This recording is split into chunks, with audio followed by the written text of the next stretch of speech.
Good morning, good evening, whatever time of day it is for you. Welcome to this thing that I do called Thor's Entertainment. I am Thor, and today I am starting my third S+ ranking playthrough of the Resident Evil 2 remake. This time it is going to be a playthrough of Claire's first scenario, which I will be playing on the hardcore difficulty. Previously, I completed this exact scenario for my long playthrough, which is when I went through the game and I tried to be as thorough as possible, getting all the weapons in the game, all the documents, to explore the lore a little bit more, and just things of that nature. With me going for the S+ ranking this time though, efficiency is going to be the goal. I'm not really worried about being thorough. So I am curious to compare the times between these two playthroughs, especially considering my approach for both of them was completely different, even though they were playthroughs of the same scenario. Look, man, I'm serious, okay? I saw this with my own eyes. Oh, I believe you, buddy. I believe you. Just tell us a story. Tell us a story. Okay, well, it was last Friday night. I was walking home from the bar, and this woman started coming towards me. She was staggering, you know, so I figured she was drunk. Whoa. Okay, tell us, be honest now. How many drinks did you have? No, man, I barely had a buzz on. Oh, come on. Look, just listen, all right? She got closer, and I got a good look at her. You had to see her eyes, her nose, her whole face. It looked like it was rotting. Yeah. She looked like a corpse. Like a walking corpse, man. Sounds like my wife. I've never seen anything like it. I haven't been able to sleep since that night. All right, calm down, buddy. Calm down. Just, hey, you gotta stay strong, okay? Don't give in to fear out there, right? Yeah, well, you got that right. If you freeze up around these things, they'll sink their teeth in you. I saw attack somebody. Oh, come on. Just getting good.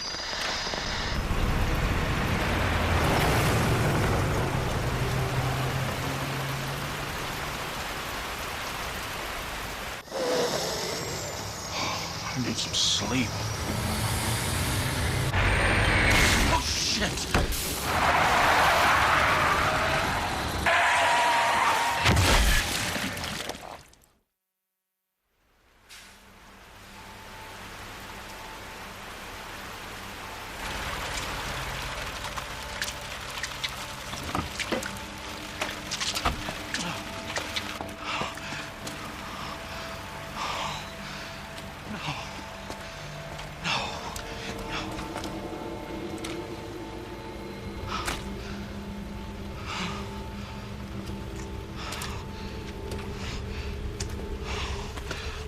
What do I do? What am I gonna do?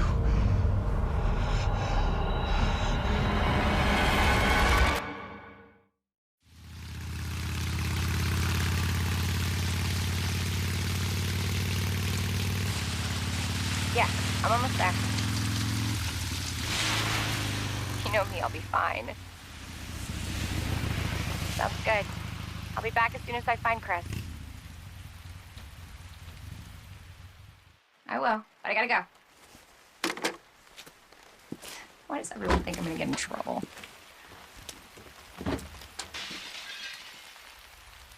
What the?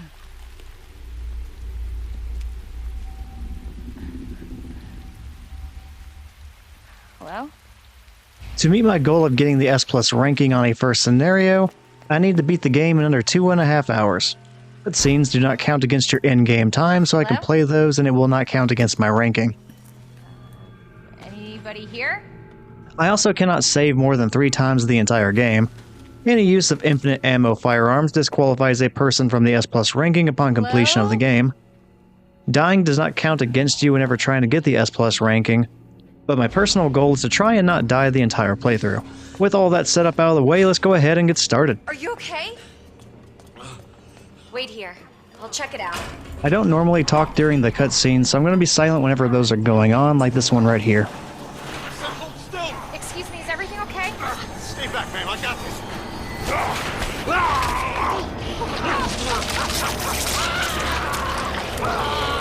off him! I said get off him!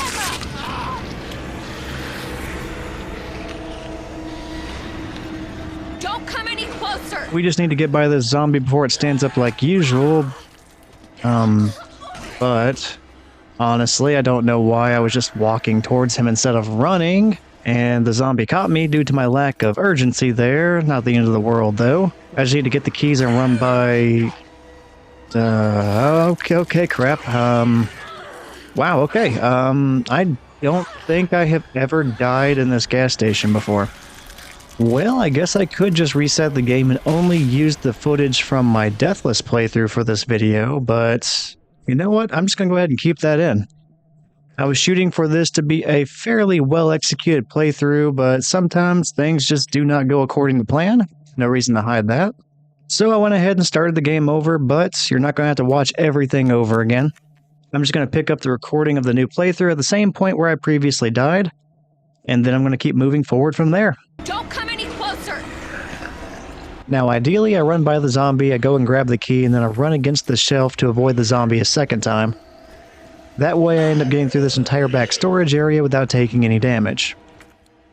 That plan goes exactly as intended the second time around, and then I can go unlock the door and then go through the aisles of the store, and after that Claire is able to get out of the building and move on to the real game.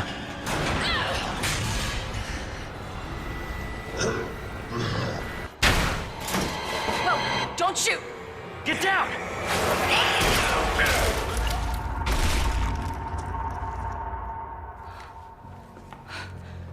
We gotta get out of here. You alright? Yeah, I think so. Thanks. You can thank me later, when we're safe. Holy shit.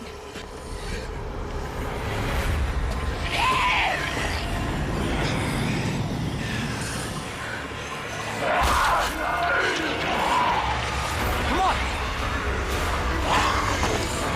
Get in! Hold on.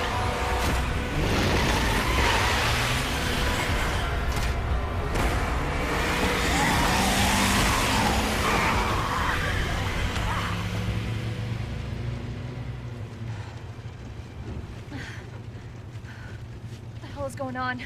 I don't know. Hopefully they'll have some answers at the police station. Wait, you're a cop? Yeah, Leon Kennedy. You are? Claire. Claire Redfield. Live around here? No. I'm looking for my brother. He's a cop too. Well, it's a good thing we found each other. I don't know what to expect anymore.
Attention all citizens.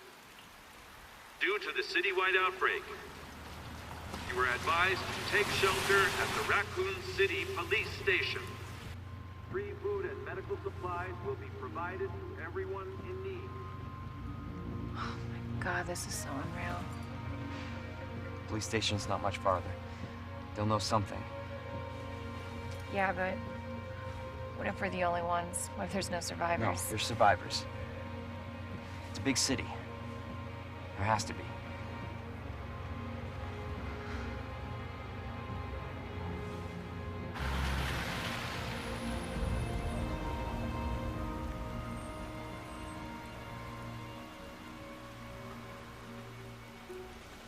Looks like we're walking from here.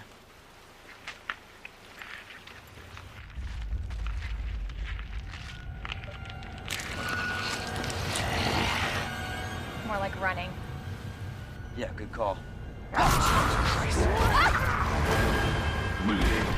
Leon, you gotta back up.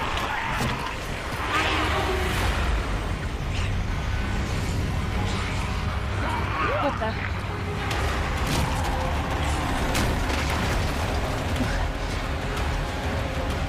Holy shit. There, get out. Get out now!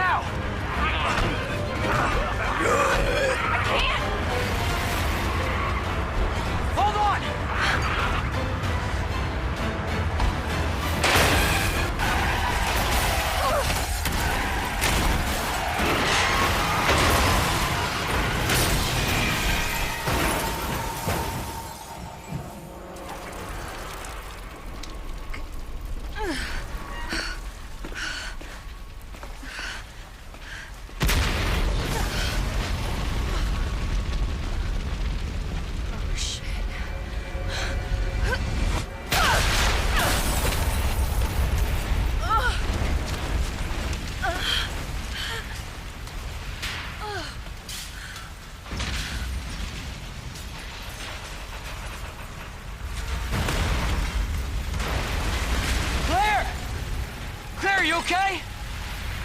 Yeah, I'm all right. How about you? I can't stay here. It's not safe. Oh, shit. Go on ahead. I'll meet you at the station. Alright, since this is going to be the last time I do a scenario 1 for either character, this is going to be my last run through the streets of Raccoon City after that car explosion. Yeah, after a pretty short jog, we're going to find ourselves at the Raccoon City Police Station. This is a really easy part of the game, although I probably should not be calling anything easy this early in the game considering I just died at the gas station, but I can't imagine that getting off the zombie-infested streets of Raccoon City is going to be all that difficult. As weird as it sounds, dodging all the zombies on the streets to reach the police station should be a lot easier than dodging one zombie in the gas station just because the gas station was a lot smaller. These streets are pretty wide, so it's pretty easy to avoid all the zombies. In fact, after the first few zombies around where the explosion happened, there's really not all that many around, and really the only ones that even mildly concern me are going to be the ones directly in front of the police station. Even then, as long as you do not run directly into one, you should have a pretty easy time just jogging around them. And this time around, none of the zombies end up causing me any problems, and we get to go explore the police station. And that building is going to take up about half of the game. Once inside the police station, I go ahead and pick up the first aid spray, and then I go ahead and manage my inventory for a brief moment before checking out the computer and watching the CCTV cutscene.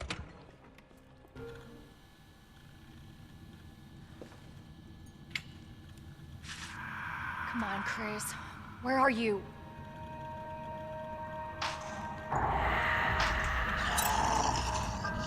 Oh shit.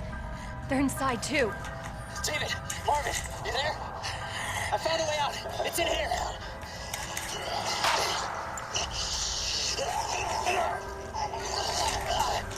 Send reinforcements. East hallway.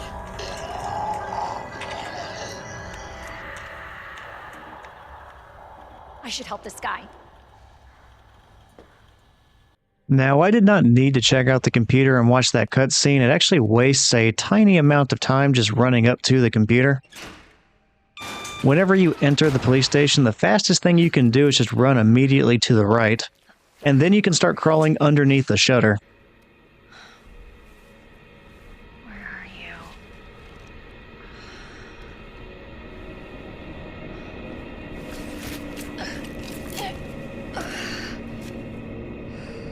I actually used to think that you had to activate that cutscene in order to get through that shutter, but I was completely wrong about that. So you really do not need to check the computer at all to do that. But since I did check it, we all know that Elliot is stuck behind a door, a shutter on the east side of the building, and he is needing to be rescued. The zombies may be closing in on him, but I'm sure that he will understand if I get a little bit distracted picking up some spare ammo and some first aid spray along the way. There just so happens to be some ammo inside of the press room, and there is going to be some first aid spray inside of the bathroom, and specifically in the middle stall. Alright, I now have everything that I wanted to get from here. Let's go ahead and talk to Elliot and split. Oh my god. Open up! Hurry! Open up! Open this goddamn door! I'm here! Open the door! Hurry up! Hurry up! Open it! Here, give me your hand! Help me! Hold on! Give me your other hand! It's okay, I got you!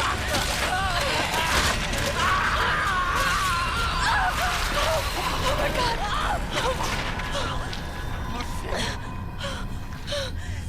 I'm so sorry.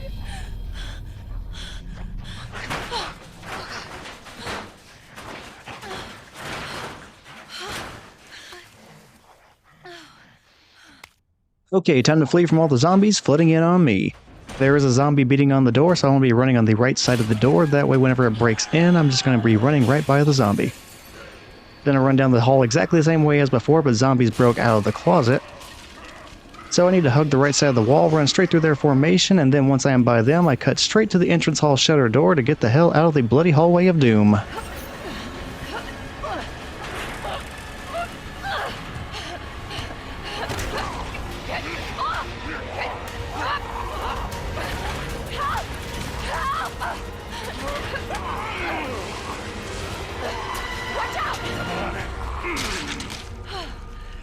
You alright? Yeah, safe. For now. Marvin Browner. Thanks. Obviously someone taught you well. Yeah, I know how to take care of myself. Come on.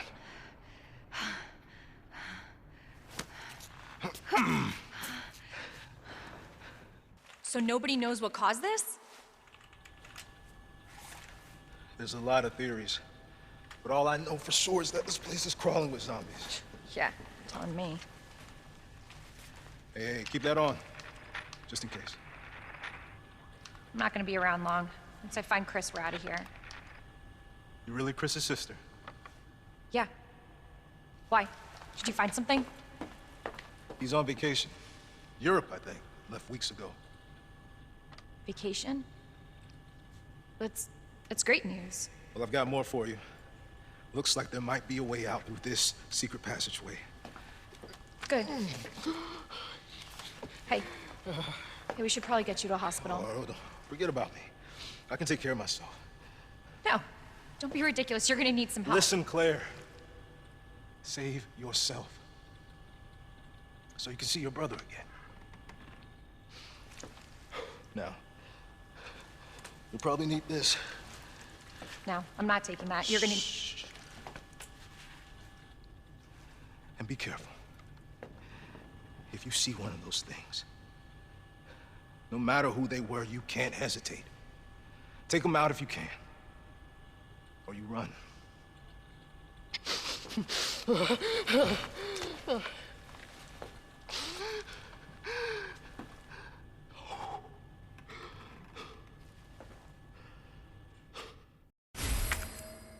Alright, good to get introduced to human Marvin in that cutscene for the very last time.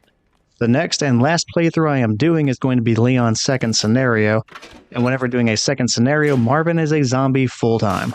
So yeah, this is the last video I am doing where we get introduced to the human version of Marvin. Commemorating this meeting, Marvin gives Claire the combat knife, which allows me to open up the west side of the police station. Before I go exploring that area though, I make sure to grab the handgun ammo off of the couch, and then it is full speed ahead into the hallway with a bunch of mangled policeman bodies. I accidentally trigger the hanging bodies falling animation, but fortunately it does not hit me, and as a result it does not slow me down. Then I run into the conference room before any zombies can break in and get me in the hallway. Inside of the conference room, there's not really anything I can do yet besides pick up some more handgun ammo, and then make note of the chains on the door in the back of the room. With no other options, I hop through the broken window to the next hallway. Now on the other side of the broken window, I turn around and I run to the blocked off end of the hallway, because over there's going to be even more handgun ammunition. Then I choose to take my time, slowing down and making sure to take out all the zombies in this new location.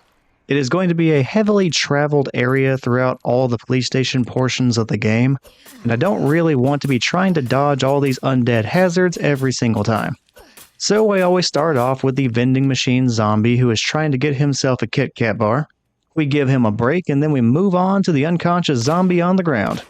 It ends up taking about, well, let's call it double-digit numbers of bullets and plenty of knife slashes to take him down permanently, but Claire does eventually get the job done. The next step from there is going to be running down the hallway to the stairwell, grabbing the spare boards, and then using those spare boards to board up the window, that way one more zombie cannot break in and then cause Claire some problems. Even if it is only one zombie, boarding up the window is one less to deal with, and I still have plenty of others to take out upstairs, and I'll take any advantage I can get. I think in total, with this being a first scenario, there are going to be 2 zombies upstairs that I need to take care of. One is actually inactive at the moment, and I have to initiate the violence with it in order to get it moving. The other one is going to be somewhere on the 3rd floor. With the windows secure, I go ahead and grab the green herb that was sitting right next to the boards. Then I have Claire duck into the safe room to grab some gunpowder and the red herb to immediately combine with my green herb. Neither of these items are going to be staying in my inventory for long because I end up storing them almost immediately, but they will eventually come into play and be useful down the road, so I make sure to grab them so I have them available whenever they become more important. After stocking up on the 1st floor items, I move on, climbing the stairs to the 2nd floor. There I grabbed some handgun ammo off of the dead body in the corner by a shutter door. Then I cut off the zombie going down the staircase from the 3rd floor, focusing my shots entirely on its legs. Eventually, one leg gets shot entirely off, and it is forced to crawl on the ground. Crawling zombies are not completely defenseless, but I feel safe enough to just stab it in the back as many times as possible to get the job done without wasting any more ammo. I did end up getting cautious for a moment, making sure that all the backstabbing did the trick to put down the zombie. So I ended up slashing it probably a lot more than I needed to, but once I was confident with that, I moved on to the inactive zombie I got the handgun ammo off of. That zombie will eventually become active, so I go ahead and initiate killing it early, so that I end up having a few free shots on my opponent before it gets to its feet. Unfortunately, I miss a lot of my shots at this zombie, so it takes about 15 rounds before, eventually, the zombie goes into a crawling state, and then just like before, I end up stabbing away to finish the job. Many slashes later, I finish adding to the viscera on the 2nd floor, and then I traveled to the 3rd floor to collect more handgun ammo and the Spade Key item I actually needed. With that, I can open up all of the doors in the entrance hall, and that will allow me to access the next part of the game. At first, I intended to go to the 3rd floor storage room to reach the library, and then I would cut through that to get to the entrance hall. I ended up pausing for a moment, rethinking that, and then changing course. My new plan is to go all the way back down to where I beat the vending machine zombie. There is a door down there that lets us access the west office area, and with the Spade Key, I can get into the entrance hall from there. Going this way instead allows me to pick up the hip pouch that's inside the safe, and then I can advance to the next part of the game with more inventory space. Which the next part of the game is when I get to reunite with Leon for just a very brief moment. Now, if I had gone through the library, Marvin would have radioed me, letting me know to come back to the entrance hall, that way we could have a conversation. And that's because he sees Leon on the CCTV system and he wants to show you. The thing is, you do not need to have that radio conversation to initiate that cutscene. All you need, as far as I can tell, is to have the Spade Key. If you have that key, you can get back to the entrance hall any way you want, with or without being radioed, and the cutscene is still going to happen. So keeping that in mind, going through the west office area may actually be a little bit faster.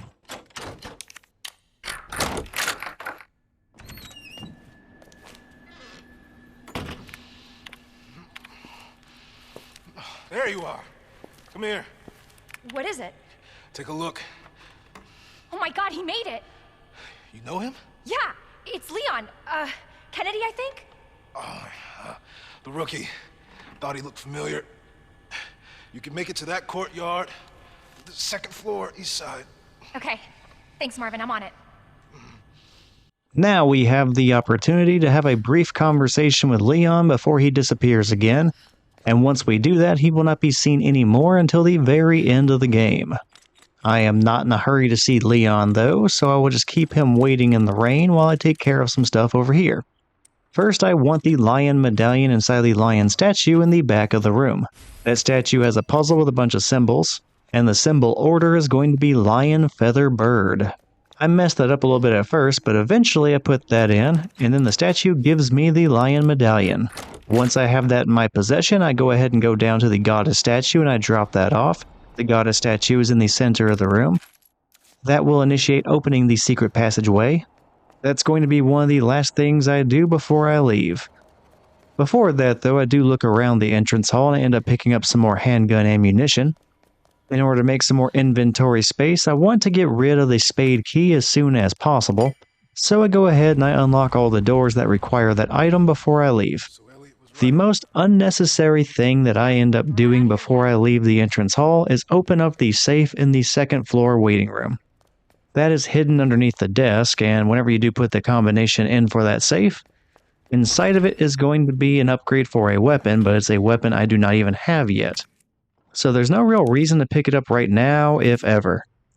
Looking back on it, I should have just left the safe alone, but I do end up opening it, and if you want to open it yourself, the combination to that safe is going to be 6211. The last door that I open up with the Spade Key is the door that I need to go through in order to reach Leon.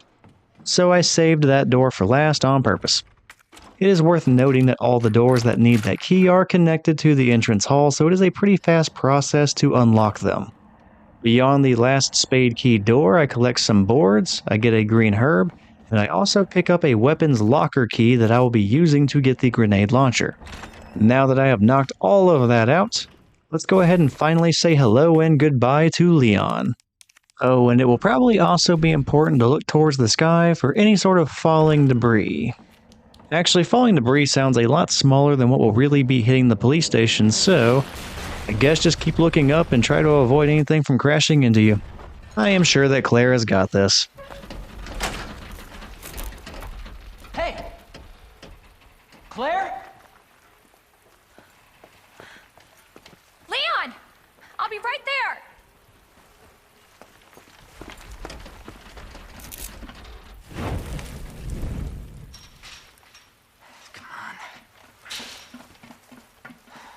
Leon, we really gotta stop meeting like this. Are you all right? Police chopper just came out of nowhere. Yeah, I'm fine. I take it you don't have the key. No, I don't. It's good to see your face, though. How are you holding up? I'm hanging in there. Hell of a night, huh? Yeah. You find your brother? I did, actually. He's...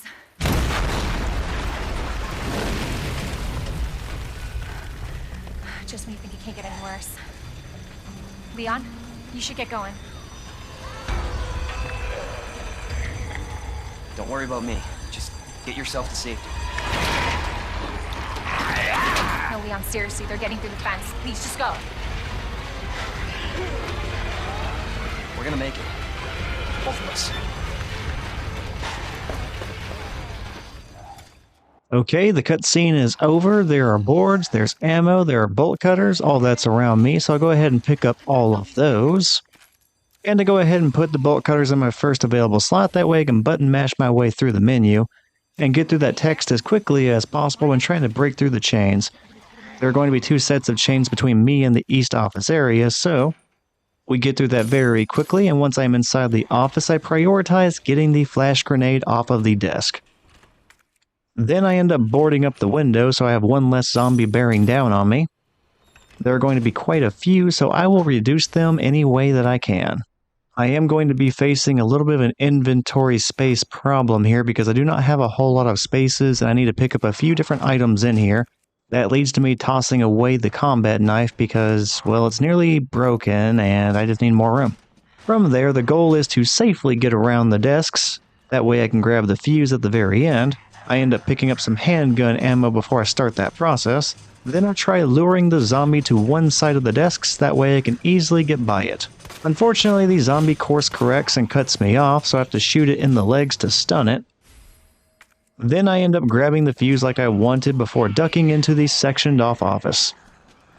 There I had a bit of an inventory crisis because I need to grab the round handle, but I had no inventory space. Something had to go. So I thought about it for a second, and then I got rid of the boards. From there, I was free to get the handle, and then I had to count on the flash grenade to bail me out of all the zombies that were around me. That ends up stunning all the zombies that I was surrounded by. I ran to the chair blocking the door to escape, but I did not realize there were more zombies on the other side of that door ready to break in, and they were not stunned. So I move the chair, the door opens up, zombies flood in, they grab me, they bite me, they hurt me. I end up taking big damage, but I do escape, I heal, and then I put the fuse I just got into the fuse box, that way I can open up the shutter door and get back into the entrance hall, and I guess in hindsight just barely survived the zombies I ran into. Once I am back inside of the entrance hall, at that point I get a little bit indecisive on what my next move should be. I basically end up doing an entire lap around the room thinking about what I should do next. In the process, I end up picking up the green herb that's available, and then I deposit all of my healing items into the storage chest. Okay, I gotta hurry. Eventually, I have a plan in my head. I have the bolt cutters to break the chains that we saw in the conference room earlier. I have the weapons locker key to get the grenade launcher out of the evidence room. And I have the round handle to cut off the steam in the locker room. All of that in mind, the route is to get through the zombies in the west hallway, re-enter the conference room, break the chains inside of there, Once I go through that door, I am going to be picking up the detonator in that back room, and then be returning to the vending machine zombies hallway. Once I am there, I will duck into the evidence room and collect that grenade launcher.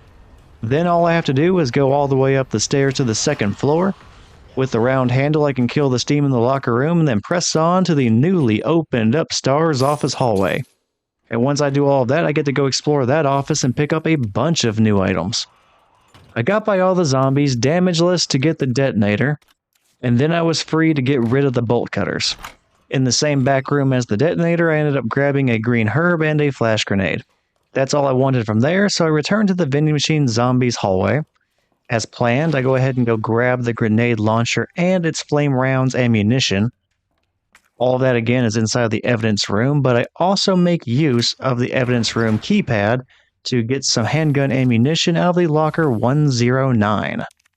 There are a good amount of other useful items in the evidence room, but they require some spare keys for the keypad since it's missing 2 of them. One for the number 2 and one for the number 3. I am not going to be going out of my way to get those, so I won't be getting any of the extra items beyond that handgun ammo. I think that's going to be the last time I use the evidence room, so we go ahead and leave there. But I have a lot more items I need to get from the STARS office, so I end up making a pit stop in the film development safe room. I make use of its storage chest, and I ditch the newly acquired grenade launcher and its various rounds. I don't need any of those for a while, and it's going to be just fine hanging out in the storage box for now. Once I get done depositing items into that storage box, Claire gets back on track and starts heading to the locker room. Inside of the locker room, there are going to be some more items that I want. There's going to be a red herb actually just outside of that room. So I go ahead and I grab it and I combine it with one of my green herbs. Then I actually go into the locker room to retrieve some flame rounds. I am going to need as many of those as I can get for the grenade launcher, and there are 2 lockers in there that have them. One is unlocked, so you can go ahead and just grab it. The other is inside of a locker that is locked with a letter combination lock. Whenever I open that lock, I'll go ahead and put the combination on the screen, that way you can use it if you do not already know it. Of all the lockers in the locker room, there is one that contains a zombie. If released, it will eventually become active. If you leave it stuffed inside the locker, though, it will never become a problem for you. So just leave it in the locker and you're good to go. Inside the STARS hallway, there is a licker on the ceiling, but don't worry about sneaking around it just yet. Whenever you get close to it, it is going to get locked into a feeding animation, so it's not going to catch you no matter how noisy you are. Before I ever even reach the licker, though, I pick up some flame rounds off of the bench at the very beginning of the hallway. From there, I sprint into the STARS office, and as is tradition at this point, I steal everything that is not nailed down. Our robbery list is going to include a battery that will give our detonator a power source, a red herb that I combine instantly with my last green herb, even more flame rounds for the grenade launcher, another flash grenade that will be used here momentarily, another first aid spray, and some high-grade gunpowder. I make sure I grabbed everything I wanted to from this office, and after I am done burglarizing everything, I sneak back into the hallway. Now, the second time around in the hallway, the licker can actually attack me. Fortunately, these things are blind, so I can walk quietly without bothering it, and I can reach the locker room again without there being any real trouble. Once I make it to safety back inside the locker room, all I have to do is get back to the stairs. I'm going to climb up those to the 3rd floor, and then I'm going to go check out the storage room that I skipped over earlier. Once I am inside that storage room, we are going to find that there is a cell that is barricaded off. And on that barricade, there is going to be a block of C4. That is where our detonator is going to come into play. We are going to use that to blow up the C4 and then blow up the barricade. Following that detonation, we are going to have access to the Maiden statue. And like the lion statue, it has a medallion that we need. Once the detonator is used, I have 10 seconds to move to the library door for the usual trick. That is where I like to retreat to so I can hold open the library door so the door prevents the bookcase from being knocked over by the explosion. If I do not do that, it blocks our escape route. But by doing that, my escape route is clear and it makes things easier when I have to run out of here. After the explosion, I quickly went to the statue to get that medallion. The symbol order here is going to be Maiden. Bow and arrow, snake. The symbols are a little bit scuffed up and hard to see though, so you may have to trial and error your way to get that medallion. Once I receive the medallion, I start leaving and a licker will come through the ceiling. I tried timing a flash grenade to detonate as soon as the licker dropped in, but I was a little bit too slow throwing it, which means it did not detonate in time and I got attacked for a little bit of damage. Lickers may be blind, but the detonation sound seems to still disorient and stun them. Even though I got hit once, the damage was actually pretty minimal, and it was the only damage I took before running into the library. Inside of the library, I needed to start clearing out all of the zombies in the room. I did not have to take all of them out in one attempt, but I needed to start picking them off at least a little bit, so that eventually there would be no zombies left in the library. If I leave them around, they may become a problem later, and it's mostly due to me having to get through the library in a very quick manner whenever that time comes. So while inside the library this time, I end up only taking down one of the 3 zombies before I decide to exit into the entrance hall. This trip to the entrance hall was inevitable because I needed to at least have 2 empty inventory spaces and I only had 1. So I went out to drop off the Maiden medallion to free up one of those inventory spaces. Now I need 2 inventory spots because I need one for the unicorn medallion, and I need the other one for a combat knife. I got rid of my other combat knife earlier, so it's important that I have at least one. That item is going to be very important because it is my primary offensive option against the first boss in the game. Whenever I do get to the unicorn statue room, I end up solving the puzzle with the symbol sequence. Then I end up getting the unicorn medallion, the last one that I needed, and I went back into the library to begin cleaning out even more zombies. Now, whenever I play these games and I get the gameplay recorded, I don't end up voicing over that footage for a pretty decent amount of time after the gameplay occurred. And as I'm looking back on this, something I did not realize whenever playing the game in real time was that there were 4 zombies in the library. And until now, I thought there were only 3. I don't know where the extra one came from. I'm thinking about it, and maybe it came from the storage room where the licker attacked me, because there is a zombie hanging from the ceiling that will fall down after you detonate the C4, but I do not know if it on any other occasion has broken through that door to come into the library and follow you. But that's pretty much the only location I can think of that 4th zombie came from. The next zombie up was one that had previously been inactive but became animated after my time in the unicorn room. I tried using the stairs as a buffer between Claire and that zombie so I could shoot it, and fortunately for me, its head exploded, so not a whole lot of effort needed there. The last zombie was one that was eating a corpse. This one is really optional, because it will not stop eating that corpse to go after you unless you mess with it or if you fall through the unstable library walkway. I think those are the only 2 ways you will bother it, so I would consider that one optional and very skippable. Despite being optional though, I did not want to risk it being a problem later on, so I did end up taking that zombie down as well, although before I did that I did pick up the combat knife that I needed. But yeah, going back to the zombie that was eating the corpse, that surprisingly took me a little bit of time to do. I ended up having to do laps around the library while it was following me before it finally went down. And you may have just seen it happen, but throughout these laps I was running just to try and take this zombie down, he actually almost grabbed me and did damage. So yeah, I definitely should have just left the optional zombie alone because this was taking way more effort and more resources than I anticipated. The corpse it was eating is under no circumstance going to become a zombie, so don't bother wasting any effort or resources on it. So yeah, at that point, all the zombies were down. So I went ahead and prepped the bookcases and moved them into position as much as I could. I cannot do that entirely until I can lower the last one that's up on the jack, but I can move all the others as much as I can without lowering that one. And whenever I can lower that one, it should only take me scooting the bookcases one more time to get them into position where I can use them as a walkway. But yeah, with the bookcases in position and the last medallion in hand, everything was set for Claire to open up the secret passageway through the goddess statue, and she is going to get the opportunity to introduce herself to the first boss. Looks like it leads underground. Good. Get out of this hellhole. Hey, Marvin! Guess what? I think I found the way out! Marvin, come on. Let's get you out of here. Let's go.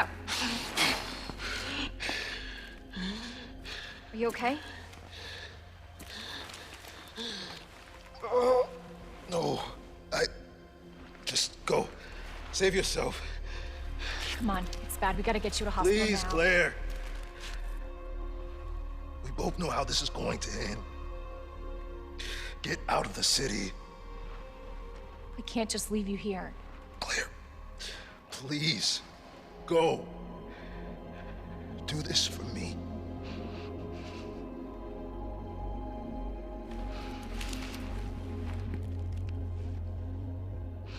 Okay. Hey, Marvin. Thank you.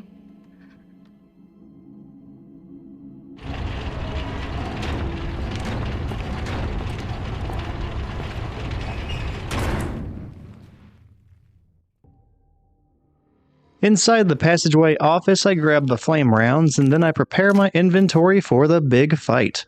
I wish I had more than one combat knife to work with, but I will take plenty of healing items with me to compensate for only having one. Besides that, though, I am only taking Claire's default revolver and 25 rounds. I don't really intend on using that revolver at all in this fight if I can help it, although with only one combat knife I may not get that lucky. So I am going to bring it and also the ammunition, that way if I need to, I can use it to finish up the fight.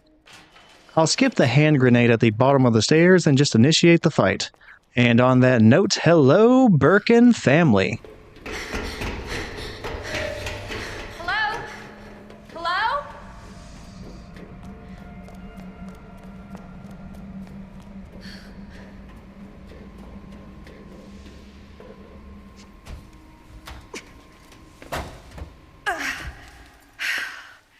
I won't budge.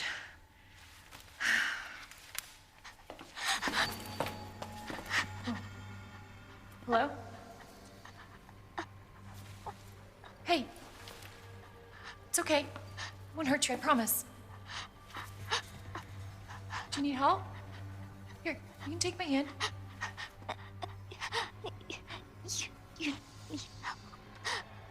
I'm sorry, I can't understand you. You need help. Why? He's right behind you. What?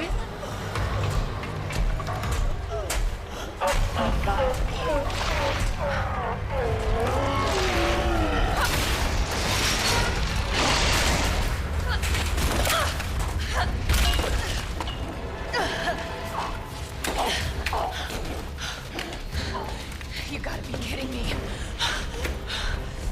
Alright, if you have seen any of my other playthrough videos up to this point, you already know what my strategy is going to be because I do the exact same thing every single time this fight comes up. I mostly just rely on the combat knife to do damage to William. I will just stab and hack away at the big boss until eventually the knife breaks, or if my healing items get a little bit too low in my inventory, at that point if he grabs me I might use the combat knife to stab into his arm. That way it spares me a little bit of damage if I do not have the healing items anymore to heal from that. If that is not the case though, I just go ahead and take the damage from William's grab unless it's guaranteed to kill me. In this case, I got rid of the combat knife a little bit earlier than I really wanted to. And that's because whenever I looked at his arm, the eyeball had gone to the orange color, which is usually an indication that William is kind of close to being defeated. So I was thinking the knife had already done a bunch of damage against William, and I figured I could just finish the fight using only a few more handgun rounds. I may have been a little bit too optimistic about that though, because, well, he was not as close to being defeated as I thought. And I wish I had held on to the knife just a little bit longer, because yeah, I was wrong about that. And it took more ammunition than I was expecting. While the fight is being finished up though, there are plenty of healing items around the arena if you do end up needing them. Although in my case I should have plenty. And alright, it looks like William is going to be doing his ambush attack where he jumps from somewhere above you and then he tries to attack you from above. That happens sometimes whenever the steam is around. And oh, I was wrong. Yeah, I thought he had climbed up somewhere above me, which he will sometimes do for an ambush attack, which I guess it's not really an attack, but it's meant to catch you off guard. He will jump down in front of you and kind of grab at you, but not actually hurt you. And then you will have a very small window of time to run by him before he starts hitting you. So it is like he is using that to set up an attack instead of attacking you immediately. I guess it really does not matter because, I mean, he wasn't doing it, but yeah, I feel like kind of explaining what I thought he was going to do. And yeah, the fight is still going on, and I have used a very good amount of bullets so far. I really should have held on to that combat knife a little bit longer. But I did stun William again for a little while and got some free damage against him, so hopefully this is nearly over with. I mean, I have over 14 rounds remaining. Surely it will not take all of that to beat him. Although I did just get face hugged again, and I did not have a knife to get him off me that time, so yeah, I'm just taking extra damage at this point, and I'm really hoping the next few bullets does the trick. And after a lot of lacerations and additional bullet wounds, we eventually get to watch William tumble and fall, and Claire will be standing victorious.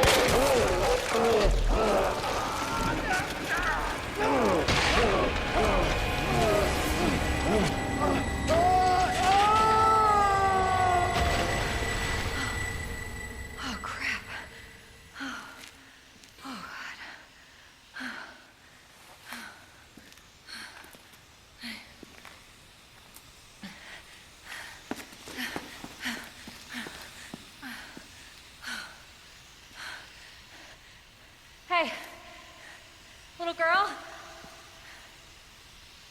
It's safe now. It's over.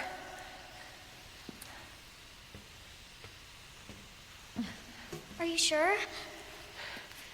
Yeah, I promise. Everything's fine. I just need you to lower that ladder for me. Will you help me find my mom? Your mom is down here? I think so. I hope so. Yeah, of course. I'll help you.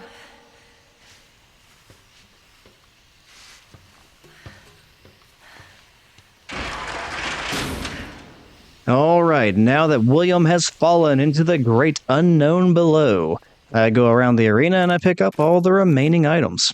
In 3 out of 4 corners of the arena, there are going to be items that you can pick up. That's going to include some green herbs, a red herb, a hand grenade, and a bunch of handgun ammo. I take my time going around and getting those, and once I do have all of those, I climb the ladder out of the arena, and at the very top of the ladder, I pick up one more green herb and some gunpowder off of the small room where we first got introduced to Sherry before, well, William ended up turning up and then grabbing us and then slamming us onto the ground so hard it broke the walkway. That is going to be it for the items collected around here. After that, Claire is going to be walking with Sherry and finding a way out of here. They are going to talk a little bit after the bridge is in place, so I will go silent and let them talk until I eventually reach the storage chest. So yeah, I'm going to go ahead and go quiet. I'll talk to you again soon. It won't move. You got it! So, what's your mom like? She works at Umbrella.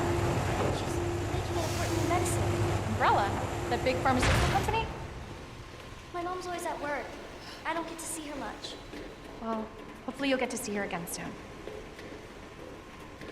So, where's your dad? He, worked with my mom, but he's gone. Wow.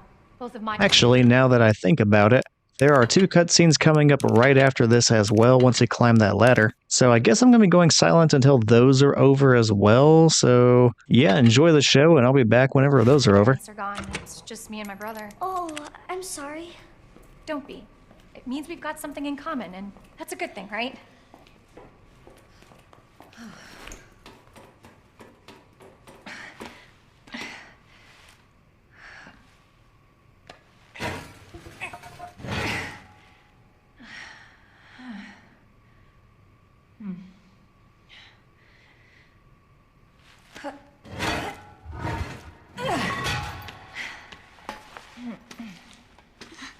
Here. Come on. Over there!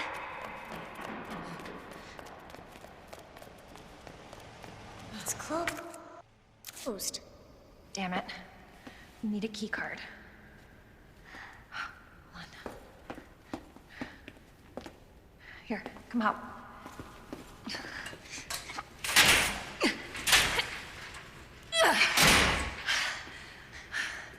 And you're sure this is the way? This is how my mom took me last time. Sherry? I've been looking everywhere for you, Sherry. Brave little girl to leave your house in the middle of this mess. On the ground, hands behind your head. You can't be serious.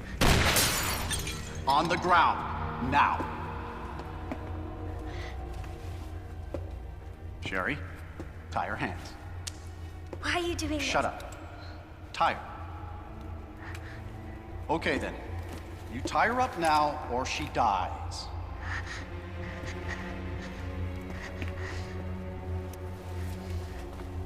What's this all about? Child endangerment, for starters. Sherry, come here. What are you gonna do to her? None of your fucking business. If you hurt her, I swear to God, my brother is stars and I will Sherry, get over here.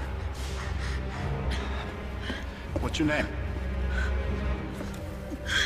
What's your fucking name? Claire! Sherry, you come with me now, or say goodbye to Claire. Okay, I'll go. You better be taking me to my mom. Absolutely. Don't listen to him, he's full of shit. Stop hurting her, please! Don't tell me how to do my job. Stop! Let me go! Let me go! Obviously, nobody taught you manners. We'll fix that. Oh, yes, we will. Let me go! Let me go! I'll get you, you fucker!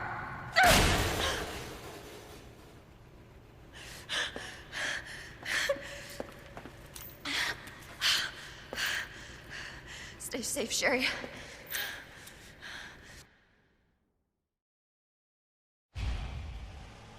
Okay.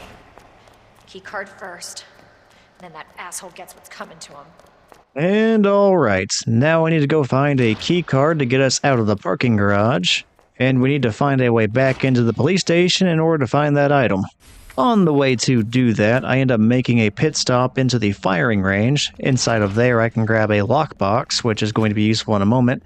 And I also go ahead and go down range and find some flame rounds. From there, I start running towards the liquors and the dog kennels. I do that before remembering that I still have the lockbox in my inventory and I need to backtrack to the garage again so I can use that. If you open the lockbox, there is going to be a key inside of it. That key fob can be used to open up the trunk of one of the police cars, and inside of that trunk is going to be a new handgun. It is going to be the JMB-HP3. And that is going to be another 9mm pistol just like our default revolver. I have said this before in other playthroughs, but this is probably the most skippable item I always go for some reason. And I say that because it does not really give us any major weapon upgrade or variety. I suppose the new handgun has a bigger ammo capacity, so I mean that is an upgrade, but I do not know if that is significant enough to always go for that handgun. Anyway, back to the liquors. I go ahead and I pick up the blue herb that is outside of the dog kennels. I immediately go ahead and combine that with my existing herbs, creating a green-red-blue herb combination. Then I go ahead and face the monsters. The liquors are going to be eating the dogs in the kennels. While they do that, I grab the high-grade gunpowder, and then I start getting a little bit closer. I consider liquors as having 3 different stages. The first stage is going to be oblivious, where they just kind of lounge around and they do not know that you are there. The second stage is going to be curious.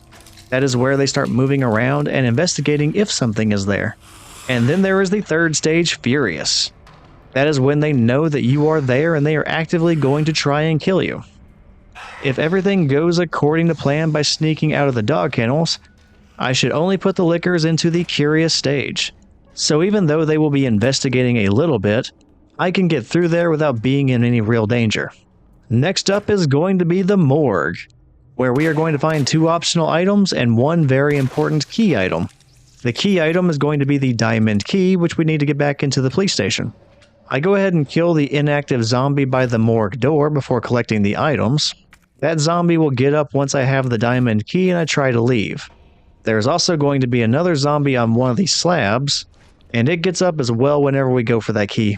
And that zombie will become active as well once we try getting the key. So, killing the door zombie now guarantees that I do not get stuck between the two zombies later. With the door zombie out of the way, I start opening up the slabs that contain the 3 items. Now, those 3 items are going to be a red herb, a flash grenade, and the diamond key. So yeah, I start opening those up and I start collecting those items. The diamond key slab specifically has the zombie on it. That zombie, whenever it was still alive as a person, well, they stole the key and that's why it's here. He will become active once that slab is pulled out and Claire tries taking his key. But with his buddy dead, there's nothing really stopping us from just hurrying out of the morgue and then going back to the liquors.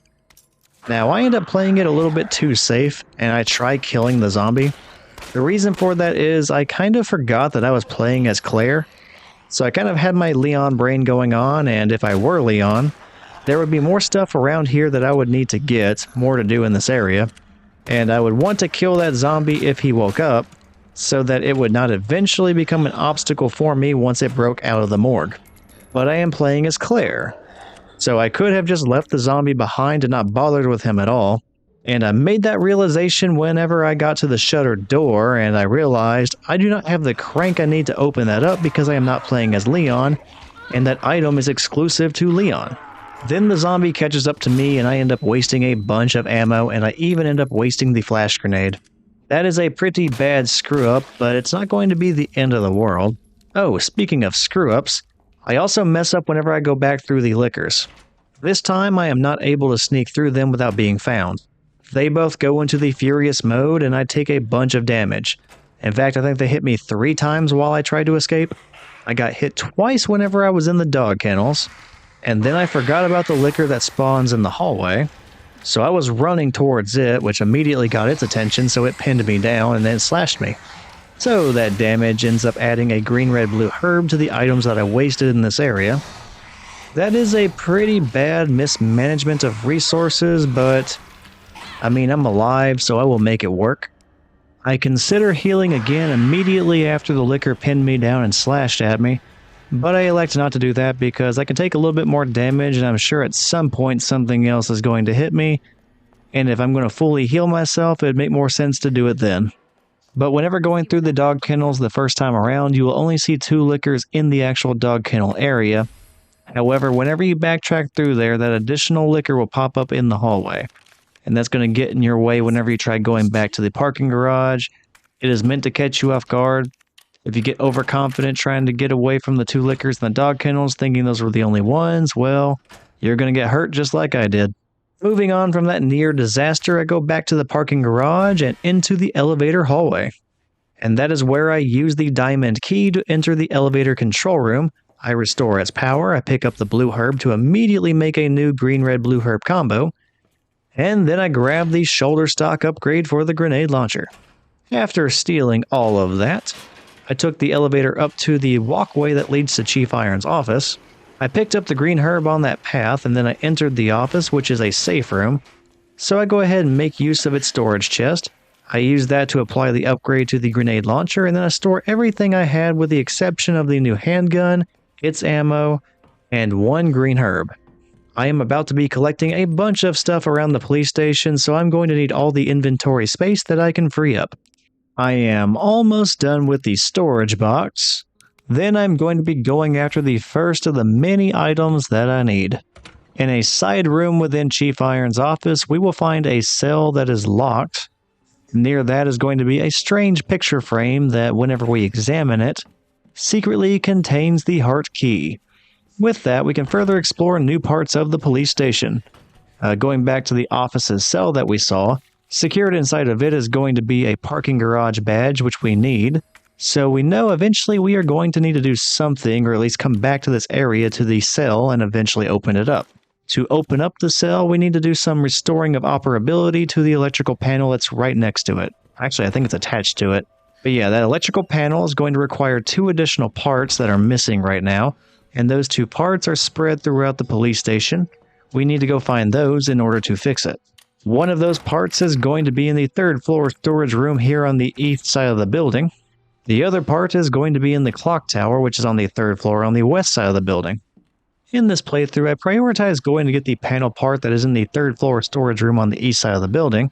That is because there's also a big gear in there that we are going to be needing in the Clocktower later on. So since we require multiple things from that room, it kind of only made sense to go up there and get the part and get that gear from the storage room first. So yeah, that is going to be our next stop. So I'm inside of the storage room right now, but before I came in here, there were some lockers that I used to acquire some more items. I got some more handgun ammo, and I got a flash grenade. Now that I am inside the storage room, I took a path to get the blue herb, then the big gear, which takes up 2 inventory spaces, and then I got the flame rounds before engaging any of these zombies. There are actually 2 zombies in the storage room, and once I got the first zombie's attention, I left the storage room to lure that zombie into breaking down the door and chasing after me. I wanted him out of the storage room so the other zombie could not potentially get beside me or behind me and attack me from the side or without me being able to see him from behind. Now that goes according to plan. I get him by myself by the staircase, but I do end up suffering some of the worst accuracy that I have had this entire playthrough and possibly any of the playthroughs. That being said, it took way more ammunition than it should have to take down that zombie, and that's just because I was missing that zombie way too much. But eventually I took him down and, well, no more zombie coming after me. That would just leave one more zombie back in the storage room, which I wanted to completely clear out that storage room so it could be used as a potential escape path later on. Facing the second zombie does not go according to plan like the first one. I was not sure where that zombie was within the storage room because it had moved, so I accidentally ran right into it, and I had to burn another flash grenade, and I found myself just barely avoiding getting bit. I do end up shooting the flash grenade that I shoved in its mouth, and that detonated, which was kind of cool. And after many more headshots on the last zombie, it goes down and the storage room is clear. With all of those threats gone, I used the heart key to open up the closet in that storage room. Hiding inside of there is a combat knife and the very first panel part that we need. Now at this point, I made a decision that is not great from a completion time perspective, but I figured I could spare a minute or two. So I decided to sacrifice the time, and I go back down to Chief Iron's office, that way I can access the storage chest one more time. And I can make one last weapon change. I end up replacing the WMB HP3 handgun with the grenade launcher, and I withdraw its 11 flame rounds as well. My reasoning here is that I am about to be chased into zombie-populated areas very soon, and the grenade launcher would probably serve me better on those circumstances, taking down the zombies a bit faster. And considering I'm about to be followed or chased around the police station, taking down the zombies as fast as possible is going to be very desirable. Next up, I need to find a route to the Clocktower, which means I am going out onto the roof. Going back up to the 3rd floor, there's a door that will take me there, and once outside, I will grab a blue herb and then go down the ladder. Down the ladder, the only thing standing between me and the rest of the police station is going to be the fiery helicopter that crashed into the building earlier in the game. Well, there is one more fedora and trench coat wearing obstacle that's going to get in my way, but I will deal with that whenever the time comes. First, I need to extinguish the fire. Claire has to travel around the roof and manipulate the pump system. We need to make sure the water is going to flow where we need it to, and then we can turn on the pump and send the water into the fire. Now, to get the water to flow into the right direction, there's a lever I need to pull, so I go down to that area, and I flame grenade 2 of these zombies standing in the way. That way I can get that process done, but oddly enough, one of those zombies manages to survive. Not a problem, though. I did what I needed to do, and I climbed back up the stairs. Up there, he won't follow me, but I do go ahead and I flame grenade it one more time just to be sure. I realize I don't really have the inventory space for the handgun ammo by the fire, so I just go ahead and I leave it behind, and I extinguish the helicopter fire. With the fire out of the way, I go inside, I find the red herb, I go ahead and pick that up to make a green-red-blue herb combo.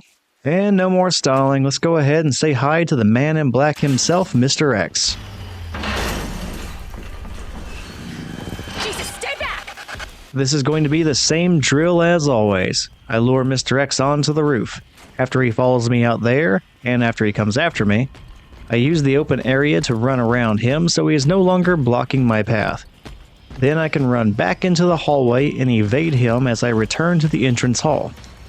I need to cross the whole building to get back to the conference room where I found the detonator earlier. Inside there is a locked door that requires the heart key.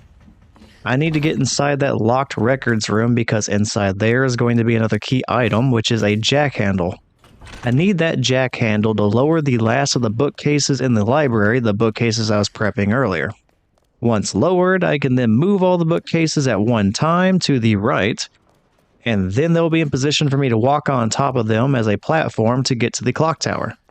My route to that jack handle is going to be going through the west office, getting into the vending machine hallway, sneaking by the liquor that is now in that hallway, and then reaching the heart door. I initially screw up and I actually end up going into the wrong hallway.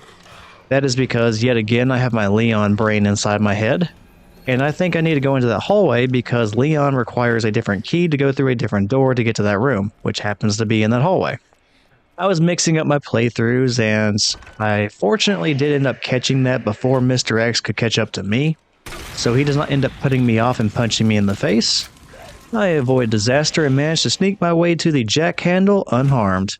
Right now we see that unfolding as I am inside of the west office area, using the grenade launcher to take down the zombies in there before Mr. X can catch up to me.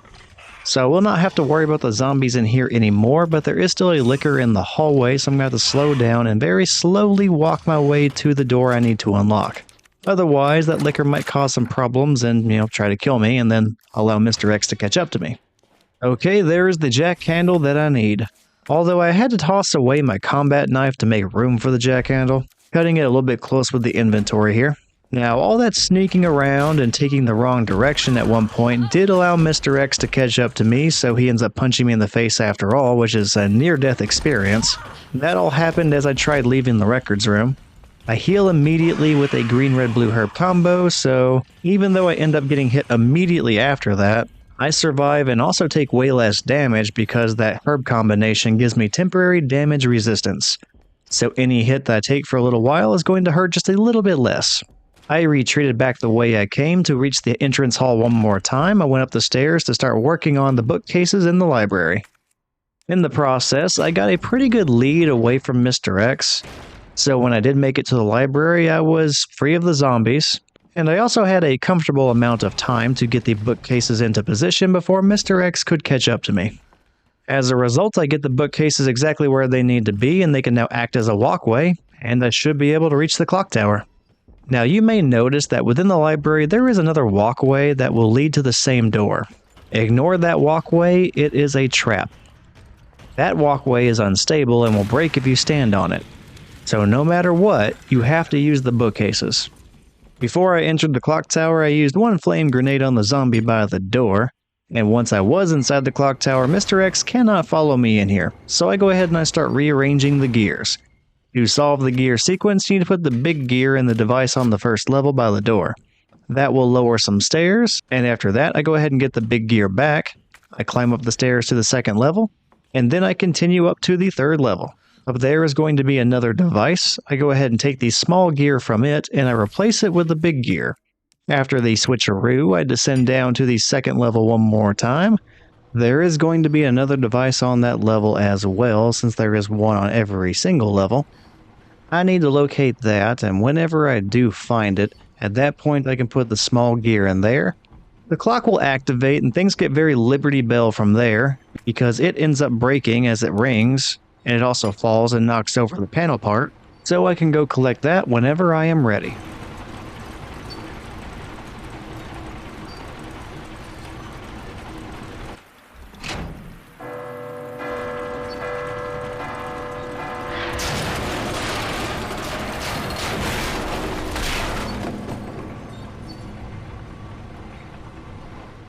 That worked.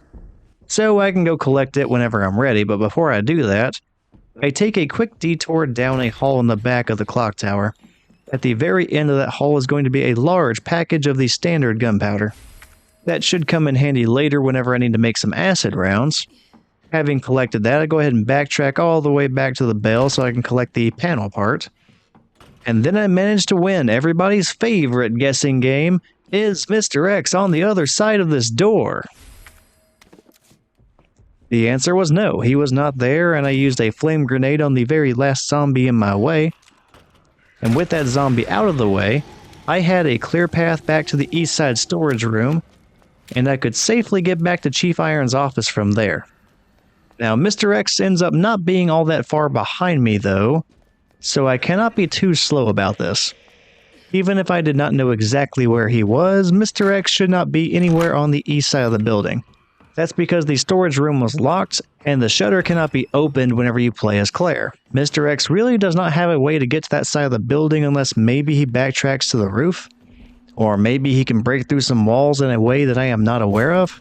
I have only ever seen him break through a wall outside of the interrogation rooms, and I don't really know if there are any other spots where he can do that.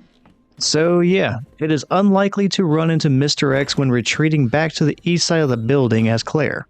In the end, Claire does make it back to Chief Iron's office, and once I'm inside that safe room, Mr. X cannot follow me. So in a very stress-free manner, I return to the cell and I start using the panel parts. I insert those into the panel and I initiate the puzzle. It takes me a moment to solve it since I really don't memorize these, I kind of just improvise whenever I'm doing them. But once that puzzle is solved, the cell door unlocks, and we can go inside there to get the parking garage badge. But we end up getting interrupted in the process, but that's alright. That just allows us to get an update from the child abductor himself, Chief Irons, and that happens just before we end up switching characters temporarily.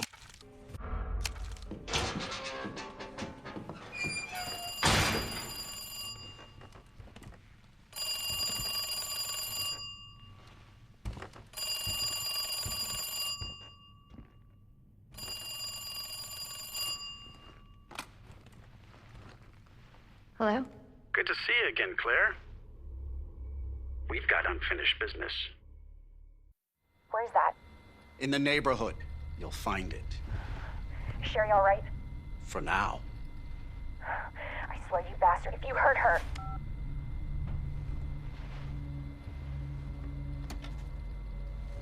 Stupid kid. If you just hadn't dropped that fucking thing, I could let you go.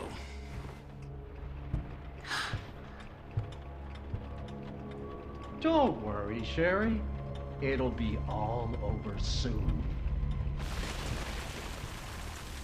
There has to be a way out of here. Now I get to take over Sherry for about 10 minutes. Starting off, we have to escape from this room. I always try to get the trophy requirement time whenever trying to escape the room.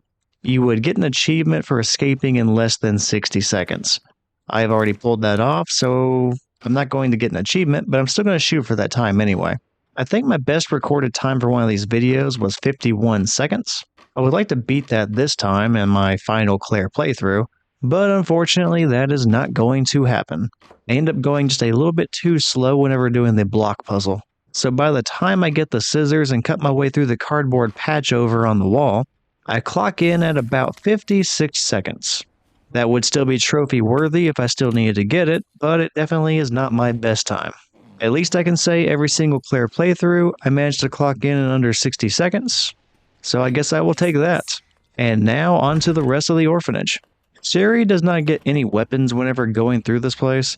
She is mostly just going to be running away, hiding, or trying to find items to escape. I think that was basically true for the original Resident Evil 2 as well. Although any items that Sherry found in the original were eventually given to Claire. That does not happen here in the remake, which that's fine.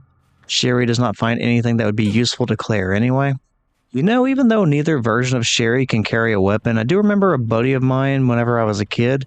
He was saying that you could give Sherry a shotgun if you used a Game Shark with the original Resident Evil 2. I have no idea whether or not that was true. I am really curious if it is. I'm not even sure how I would look that up, considering I don't really know where you would look to try and figure out what the Game Shark cheats are these days. I mean, there is probably a website with those codes for these old video games, but I have no idea what it is. It doesn't really matter. I just think it's a really funny mental image, Sherry carrying around a shotgun, considering the shotgun would be about as big as she is. Now we are about to find the body of the mayor's daughter, Catherine Warren. She was killed by Chief Irons, but there's not a whole lot of explaining why or how that came to be in this game. You kind of just have to figure it out through reading documents. That's no big deal, but in the original Resident Evil 2, they actually had a whole cutscene where Claire finds Chief Irons with the deceased body of Catherine. That cutscene happens in his office at the police station whenever he explains that she died under his protection. Obviously, there's a little bit more to the story than that. But I find it interesting that cutscene ended up getting omitted from the remake. Where you going, Sherry? I told you to stay put. You need to learn to listen. Leave me alone. Just please. Time to teach some manners. You little bitch! You're gonna pay for this! You little shit! You hear?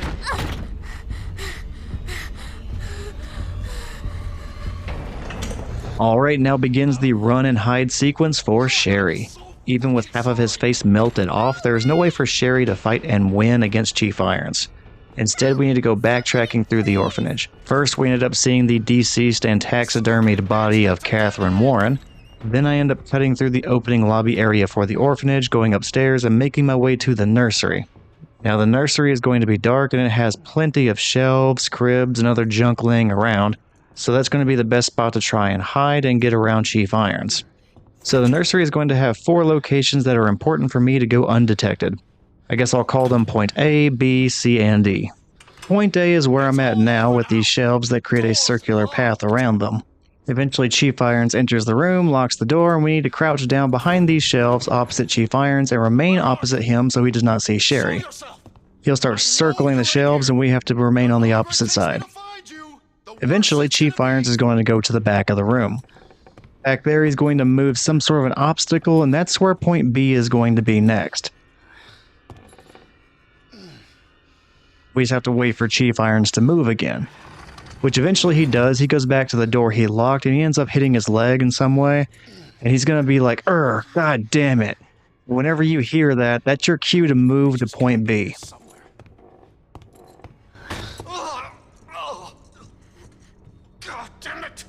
And point B is going to be in the back of the room by a stack of blue storage tubs and some blankets.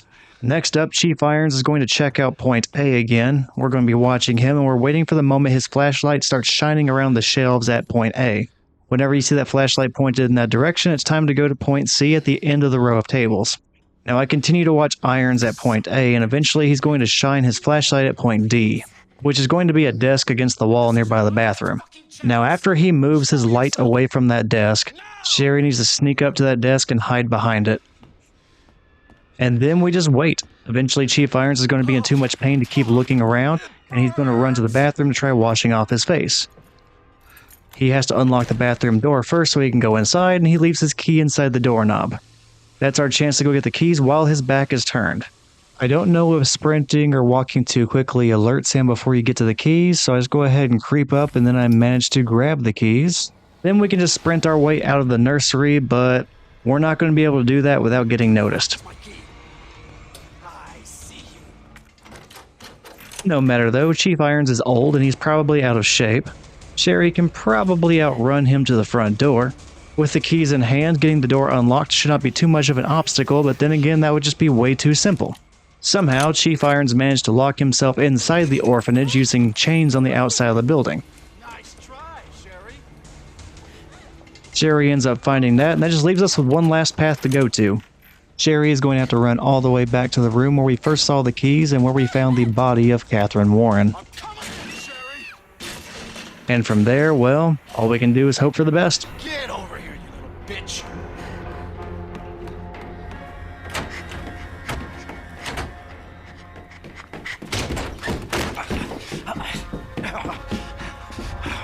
Good game. It is over. Now you're in trouble. Let me go! No,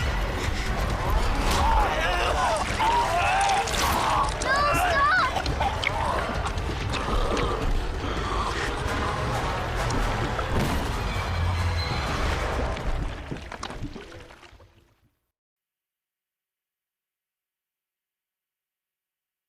to see you again, Claire. We've got unfinished business. What are you talking about? Don't waste my fucking time! Bring me the pendant, or Sherry dies. Pendant? What do you need it for? Do you want the girl to die? Fine. Where are you? The orphanage. The orphanage? Where is that? In the neighborhood. You'll find it. Is Sherry all right?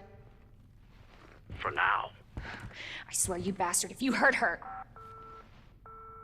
Are you serious? Damn it! Just you wait, asshole! Alright, now I am back to playing as Claire again, and I have to rush to the orphanage as fast as possible to try and help out Sherry.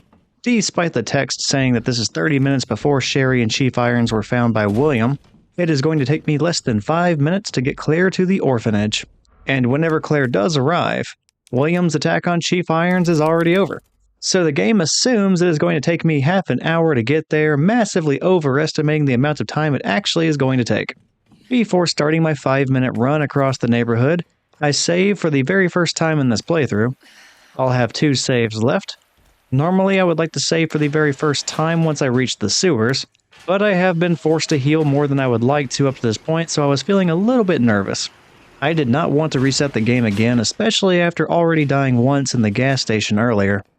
So rather than risk starting this entire scenario over again, I go ahead and save, and after I get done with that, I do not bother with the storage chest. I just continue on with the grenade launcher. Optimistically, I will only need to fire the grenade launcher twice between here and the next safe room. When I get to the parking garage, I go ahead and use the badge. Then the gate starts to open, and from that point forward, we are going into an up-tempo pace. That is because Mr. X shows up once the gate starts to open, and we will be running from him again for the brief future. Immediately outside of the gate, there is a green herb that I go ahead and pick up. Once I have that, I ran down the road to the fence by Kendo's gun shop. There is a gate on that fence, and there is a zombie leaning on the gate. The zombie's weight causes it to collapse. That creates a path for me, but I have to still avoid Mr. X and allow time for the gate zombies to come after me as well. So I just run in circles around the armored vehicle. Once both of these zombies go after Claire, there's going to be a clear path through the gate. Then I can reach the fire escape where I think Mr. X just gives up on chasing us for a while. It takes a moment, but at the very end of the fire escape I get to see another zombie. That's the one I spend my very first flame round on. That is only one of 2 zombies I intend to take down before reaching the sewers. After the human zombie, Claire is then forced to go through the parking lot with a bunch of zombie dogs. During my last 2 Claire playthroughs, I had terrible luck when going through here, and the dogs hurt me significantly. In fact, the very last time that I used Claire was for her second scenario and going for the S+ ranking, and I'm pretty sure the dogs almost killed me whenever I was going through this parking lot. Possibly more than once now that I'm really thinking about it, but yeah, that was definitely the worst I have ever done running by the dogs. I was hoping with this being my last Claire playthrough that this was going to go much better. I run beside the cars in the first parking lot to limit the number of directions I could possibly be attacked from. It worked out pretty well and I do not get hurt before reaching the basketball courts. I do my best to do the exact same thing in the second parking lot, and somehow I actually managed to make it safely to the bus. Claire grabs the hand grenade on the bus and uses the second flame round on the bus zombie. It burns up and goes down just before it can cause some problems. Although it did not look like it was going to go down in real time, I was pretty sure I was about to get grabbed and bitten, but fortunately it goes down at the very last moment. That's gotta be the orphanage. Then there is the last parking lot where I do not even see a dog on my way to the orphanage yard. So for the first time in any of these videos, I got through the entire dog run as Claire without taking any damage.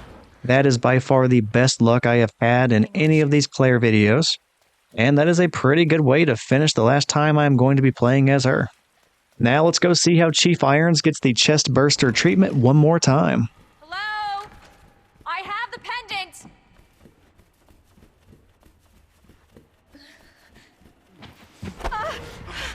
Your fault. What? It took too long. What happened? Oh God. Get off me! William. Oh my God!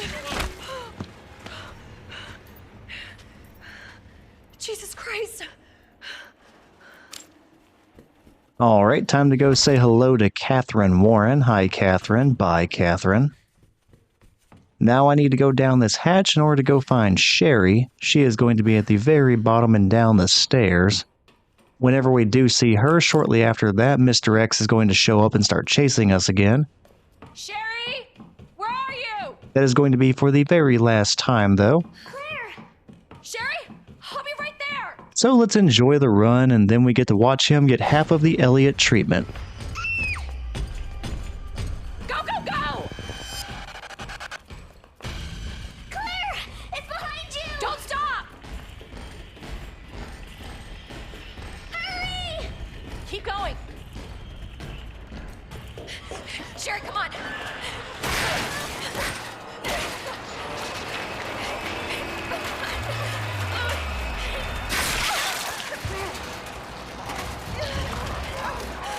Daddy?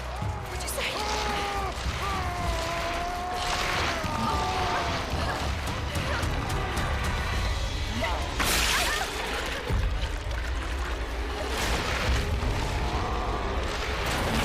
Daddy, no!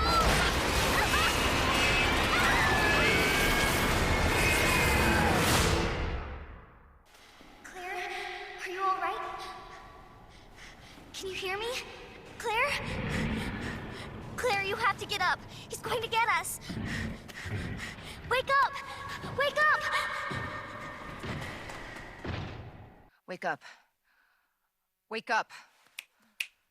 Open your eyes. Hold still. Not infected. Sherry? Where's Sherry? Sherry. Sherry's fine. Do you know Sherry? It's an impressive display of strength. What happened to her? We have to assess the situation. Who are you? I'm Claire. Didn't foresee this. Excuse me. Where is she? Hello? What? Where's Oh, Annette. Tell me, what happened to William? I don't know. Who's that? The creature responsible for this. What? Can you help me find Sherry? Seems to be evolving much faster than expected. Where are you going? Look, I don't have time to play 20 questions. Everything's under control. I need to find Sherry. My daughter is not your concern.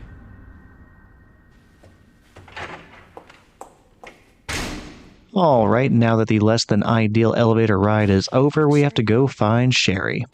First, I do a lap around this little room here and double check if there's anything useful in here that I can pick up. I'll say now there is nothing in here that I really need, so this is kind of a waste of time, but I figured that out pretty quickly. There is a safe room by the area where the elevator crashed. I'll go check that out and start looking around there as well. I don't believe I end up taking anything out of that safe room, but I do make quick usage of the storage box. I do that in order to replace the grenade launcher with the LMB HP3 handgun, and I also store the majority of my items. Looking back on the footage, for some reason I kept the heart key, but I don't really know why. That was probably on accident, and I probably did not realize I even had it in my inventory. Regardless, at this point that key is going to be basically useless to me, so there was no reason for me to hold on to it. It only would have been useful when opening select doors back in the police station, so considering we are never going to go back to that police station, there's no reason for me to have it anymore. In any case, we go ahead and dive into the sludge-filled river of the sewers, and I start guiding Claire to the sewer treatment control room. Down here in the sewers, there are going to be some new undead monster types. Those are going to be the adult G monsters. If I were Leon, one of them would be popping up in our way whenever we try to get to the control room, but Claire does not have to deal with that just yet. For some reason, that monster does not pop up this early on for Claire, although the rest of the adult G monsters are not that far away. For now, we get to the top level of the control room and we narrowly dodge 3 zombies. After that, I drop down to the bottom floor where they cannot follow Claire, and then we kick off a cutscene.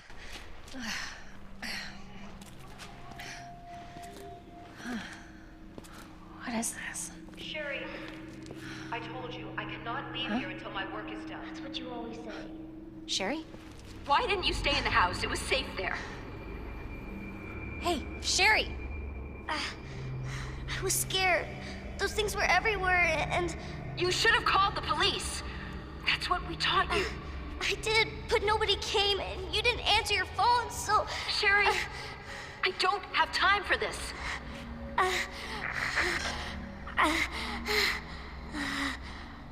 Oh no. Sherry! Sherry, I'm coming! Hold on, Sherry. I'll be right there. All right, Annette Birkin, winner of Mother of the Year 1998. She adds even more stuff to our zombie apocalypse to-do list. She won't do anything to help out her daughter, who is seemingly dying in a pile of trash, and I can't imagine CPS would be super helpful right now with all the undead stuff going on, so we will be stepping up and seeing what we can do as Claire becomes the most overqualified babysitter overnight. Before I really begin Operation Garbage Pail Kid, I pull a lever to get the water treatment bridge in place, and while that is lowering, I make a last-second weapon switch to the SLS-60 revolver. I only grab the revolver, though I don't get any extra ammunition, and I make sure the only other thing in my inventory is a healing item. We have a lot of stuff to pick up here in the sewers, so having as little in the inventory as possible is going to be very beneficial. All around the water treatment area, there are items I need to pick up, one of which is going to be a red herb. I immediately combine that with the green-blue herb I already had, making a green-red-blue herb combination. More importantly, there is going to be a required item. It is going to be a handle tool that I need to open up certain doorways so I can navigate further into the sewers. With the tool in my inventory, I tried going down the stairs to get by the zombies at the bottom, but I quickly realized I did not have nearly enough bullets to pull that off. So my original plan was not going to work, and that leads to me making a very unfortunate backtrack back to the safe room. That way I can access the storage chest one more time, and then I can make a little bit of an adjustment to the weapons I'm carrying around. I did check the time before backtracking, and only about an hour and 12 minutes of in-game time has passed. So with about an hour and 18 minutes left to beat the game and still get the S+ ranking, this isn't really reset worthy. It's inconvenient, but it's not worth killing the entire playthrough by any means. So I go all the way back to the storage chest and I change my plan entirely. Instead of being a minimalist all throughout the sewers, I am taking multiple weapons. I'll have the grenade launcher with 8 flame rounds, and I'll also have the JMB with 3 rounds. That should be plenty and only actually need 5 inventory spaces. I'm going to need those to get the electrical box plugs, and I'm also going to need those to get one more weapon that I just refuse to pass up. There are also a bunch of other items that I would like to have on this little trip, but if necessary I can skip some of those. I will also have to burn the healing item at some point to make room for everything that I want, but I will worry about that whenever the time comes. Kicking things off, the flame rounds got immediately used on the zombies that were blocking my path in the stairs earlier, the same ones I had to flee from. After they were down, I was free to pull the lever to raise a sewer gate. While that happens, I hop back into the sludge and I grab a hidden hand grenade. After taking the time to acquire that, the gate is up and Claire can go back to the spot where she first landed in the sewer. That is when we get to see our first adult G monster, who is crawling out of a pipe, but it is too slow to actually do anything about me, and I just get on the ledge and I avoid it. On the ledge, I open up the sewer door with the handle. I should mention that the reason I'm emphasizing getting on these ledges immediately is because the sludge monsters, the adult G monsters, they cannot attack you when you are not in the water with them. So if you are on a ledge, you are safe. And while I was on the ledge, I went ahead and picked up a blue herb, and once the sewer door was open, I made my way to the elevator. It'll carry us all the way up to the maintenance area. Once I get up there, I make a sleeping zombie toasty, and then I load up on some more ammo for the JMB, just in case I end up needing it. While in this room, I am also free to slow down a little bit. There is a lock on the door that will prevent any other zombies from breaking in on me. So I don't have to be in a hurry just yet, but there are zombies on the walkway on the other side of that door that I need to be ready for. Fortunately, no zombies get in my way whenever I go out onto the maintenance walkway, so I am free to pick up the rook plug without there being anything to contest me. Speaking of going uncontested, I take the elevator back down to the sewer water and I slow down to look for the adult G monster, which I do for a few moments, but that thing is nowhere to be seen. So after waiting for a little while, I just go for it. I run through the sludge to get to the stairs without there being any threats there either. Considering how well the dogs went just a little while ago and now this, I feel like I'm getting really lucky at this point in this playthrough. Like, most of the bad parts in this playthrough were just my own mistakes, like not having enough ammo initially whenever I was going through the stairs. So besides me just screwing up on little things like that, things are going really well and the enemy behavior has been pretty favorable so far. In fact, even the zombies I had to take care of earlier got disposed of without me taking any damage. And it's been a little while since I have taken damage, so it'd be kind of cool to get through the entire sewer area going damageless. I don't think I've ever done that before in one of these videos, but maybe today is the day. I would say to pull that off, the next area that I am going into is going to be the biggest challenge, or I take that back, this is probably going to be the second biggest challenge. Coming up next is going to be the sewer maze, which has a bunch of different G monsters in it that I have to run by twice. I would say the biggest challenge though will eventually be William version 2, but we'll focus on that when we get there. For right now, let's try getting through the maze. And down here is when we start running into actual threats. I have to get by 3 adult G monsters down here. I always try to shoot and stun the first one. It's partially submerged, and whenever you shoot it while it's in that state, the monster will pop up out of the water stunned, and you can run right by it. Then I should run into the second one, which I then throw the hand grenade at so it stuns it, and I can just continue to run by them. And then there's going to be a third one crawling out of a pipe, but I'm not really going to be worried about that. I can just run right by it. So it should not cause me any problems unless I slow down way too much. And for maybe the first time in one of these videos, that goes 100% according to plan. I don't have any problems with the G monsters. I get by all of them. And then I can continue getting through the sewers in a damageless state. So next up is going to be a puzzle that I have to solve once I get through the door beyond the adult G monsters. It is just going to be me finding 2 more plugs and using those to leapfrog each other. Doing so allows me to open up a certain pattern of doors that allows me to progress further into the puzzle, and then loop around and eventually use those plugs to do the exact same thing to open up doors on my way out of the puzzle area. Somewhere in the middle there is going to be a weapon I need to pick up as well, but there's not really too much else in there that I need besides the plugs and the weapon. As I am making a path through the puzzle zone, there is going to be one zombie that is inactive, but it will not stay that way forever.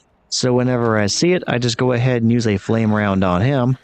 Much to my surprise, he actually lived through that first flame round. It ends up taking 2 to take him down permanently, and yeah.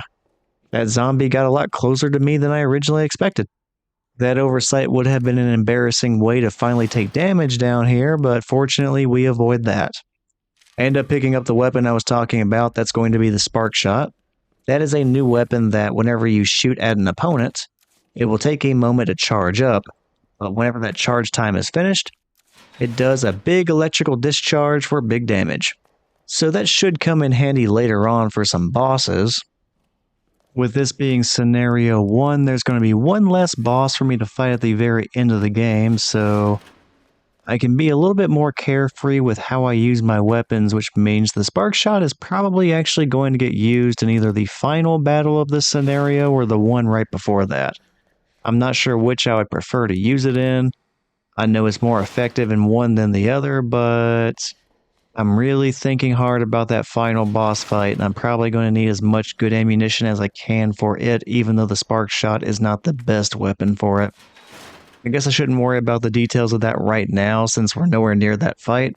I'll worry about that once we actually get there, and then I can explain exactly what I mean. And on top of just explaining, I can actually show what I'm talking about. And alright, time to go back through the G monsters. This part always takes a little bit of luck and persistence to get through. What I will do is I'll wait for any of the adult G monsters near me to dive underwater. At that point, I generally try to get into the water and run by them before they can rise up out of the water again. And this time, wow, okay. Not a single monster got in the way before I eventually reached the surprise monster at the very end by the ladder. Whenever I run into that one, though, I just hop up on the platform and, well, I do the whole trick again where I just hop into the water immediately after it submerges itself. I am just waiting for it to happen now, and eventually it does go underwater. And then I go for it, I make it all the way to the ladder, and the damage-free streak continues. I'm trying to mimic a little bit of enthusiasm in my voice right now, but I cannot get super hype about the whole damage-free thing. Because I know deep down we are not going to make it all the way to the Nest Lab without taking any damage. I still have to fight William version 2, and I really doubt I'm going to get through that entire fight without William being able to hit me a single time. I mean, I might be wrong, but I'm going to be a little bit pessimistic here. I don't think I've ever gotten through that fight without William hitting me. Regardless, though, I'll go back, I'll solve the chess piece puzzle, and then we will go see what happens in that fight. And maybe once it's underway, things will go really well, but I clearly have my doubts. Along the way to get that done, I ended up wasting some more time again. The thing that I did that was kind of a waste of time was go to the safe in the water treatment area and try opening it up. If you have the right combination, there's going to be an upgrade to the SLS-60 in there, but I do not really want that. It is just not really that useful in my opinion. Oddly, I think I have done this, opening up that safe, in every single Claire playthrough that I have done. It was fine whenever I did that during the long playthrough, since the intention was to get every single weapon and all the weapon upgrades along the way. But in these S+ runs, I have no idea why I kept doing that. Maybe I was just doing it out of habit, because I do open that safe deliberately whenever I play as Leon. If you are Leon, there's a shotgun upgrade in there that's actually pretty useful. Definitely way more useful than the one that we get for the SLS-60. So yeah, I might have just been doing that out of habit, even though I was playing as Claire and just kind of forgot. Kind of hard to say. When selecting my inventory before the fight, I decided to be a little bit risky. I am only taking the grenade launcher as my weapon, and it only has 3 flame rounds. That will not be enough to do meaningful damage to William version 2.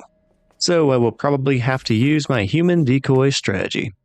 Which I guess I can take a moment to explain that. The human decoy strategy is whenever I use myself as bait, that way William will run into danger so the environment ends up hurting him instead of me having to shoot him. And the way that works in the boss fight that's coming up is there's going to be a crane that you can activate, and whenever you put the crane into position, you can hit a button, and that is going to swing the crane back in your direction, and since it is carrying a storage container, that turns into a gigantic battering ram and can hurt William. But since I am using myself as bait, I will also be in the path of that container. If I stay there, it will end up killing me. That makes this a little bit of a risky strategy. I will be relying on a little bit of luck and just really good timing. Before leaving to go to the fight, there were a couple of other items I got from the storage chest. I picked up a flash grenade, and I also picked up 2 healing items. And those 2 healing items turn into 3 healing items because along the way to the fight, I'm going to find a green herb, a blue herb, and a red herb. I get to combine all of those together for a green-red-blue combination and end up with 3 healing items. Like I mentioned earlier, I really doubt that I am going to get through this entire fight without William hitting me, so those are going to come in handy. Alright, the switches have been flipped, let's go say hello. Alright, the switches restored power to the trash area where Sherry is, but they also got the attention of William version 2. When I tried going to that trash area, William punched through the wall, now he's punching through the ceiling. Where I'm standing right now is a safe point in the room where William cannot reach me, so I just wait for him to get annoyed and then break through the door.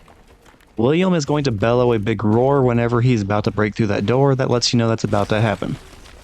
If for some reason you cannot hear, like if you have your TV muted or something, I counted William punching through the ceiling 5 times before he started breaking down the door. And this is what it sounds like when he roars. Once William is ready to break in, I position myself on the left side of the door. That's so that whenever William breaks down the door, I'm in position to just run right by him. And after running by him, I make it to the crane platform just before William can hit me. Don't bother trying to fight him back at the door, you can't really win this fight until you get to the crane platform. Once on the platform, I immediately set up the crane and grab the combat knife and the flash grenade by the controls. Then I just try doing what little damage I can with the 3 rounds I have while the crane gets in position. Sadly, the damage-free streak I had in the sewers comes to an end as predicted against William. I get hurt and I have to heal for the first time since I believe Sherry's segment of the game. And to my surprise, 3 flame rounds was actually enough to stun William. I guess the burn damage added up even more than I was expecting. Anyway, as soon as I saw that, I tried using the combat knife to do as much damage to William as possible. at least before he could get to his feet. I was hoping if I did enough damage, it would reduce the number of times that I needed to hit William with that crane. After that, it was time to summon the crane and then use myself as bait. I just had to get William to come after me, and this time I stun him using the flash grenade. That is so he gets stuck in the crane's path. Then I am free to run out of the way so only he gets hit by the storage container, and hopefully we only have to do that one more time. Claire immediately sets up the crane again, and it's time to stall while it gets in position. To do that, I just run circles around the platform until I can hit the crane button again. I managed to do an entire lap around the platform without getting hit by William, but when I return to the controls, they are still not ready. So I need to stall just a little bit longer. And once it is ready, I try Operation Decoy again, using myself as bait after summoning the crane. I end up screwing up though. I end up using the flash grenade before William is actually in the crane's path. So I end up stunning him, but he does not get hit by the crane. And I have to do this all over again without a way to stun William. So this is going to require some luck. While the crane gets in position, I get hit a bunch. Like, I don't end up using all of my healing items here, and I'm a little bit surprised by that because William ends up beating me kind of mercilessly while I am stuck in this corner. Because I'm stuck between him, the controls, and the storage container for a while. That is not a good place to be. Fortunately, once the storage container moves, I'm able to run around the arena again. But eventually I can summon it for a third time once it is ready. And somehow, I run around the arena and lure William into the path without getting hit, without getting grabbed by William, and without getting hit by the storage container myself.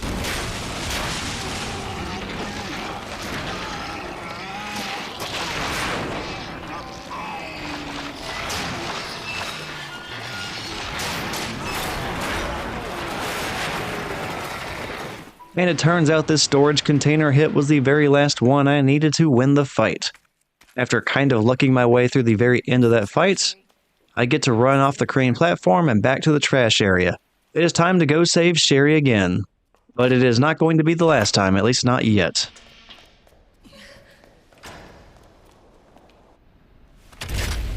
Sherry?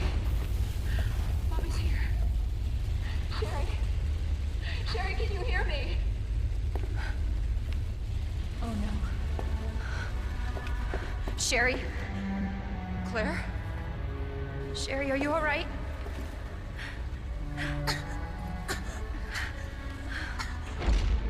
What are you doing? I'm here to help. Sherry's been implanted. She can't be saved. Are you fucking kidding me? You're her mother. Get in here! You don't understand. William is still out there, and if I don't stop him... This conversation is over! Wait! Wait! I can treat her. In my lab. It's not far away. Mommy?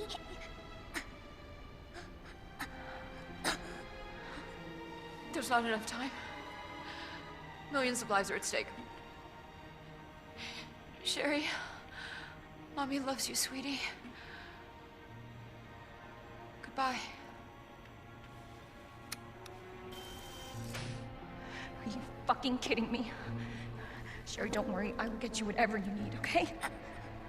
Oh, why are you doing this? Because I care. Thank you, Claire. Alright, Operation Garbage Pail Kid was a success, kind of. Our next stop is going to be the rail car to the secret lab nest, that way we can try to find a way to save Sherry again.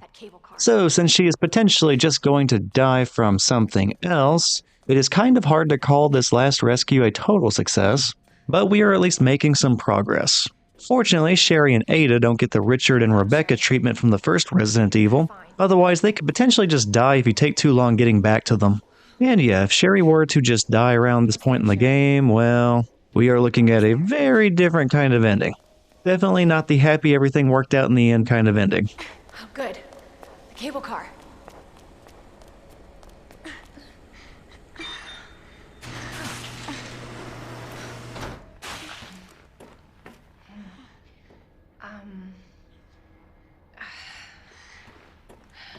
Here. Okay. Here you go. Just hold on, Sherry, okay? You're gonna be just fine.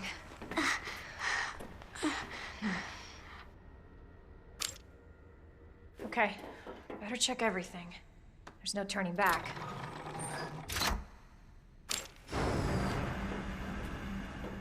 This tram is bound for Nest.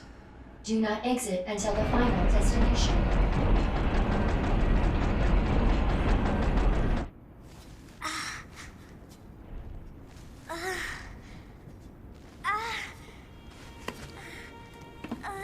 Hey. Are you okay?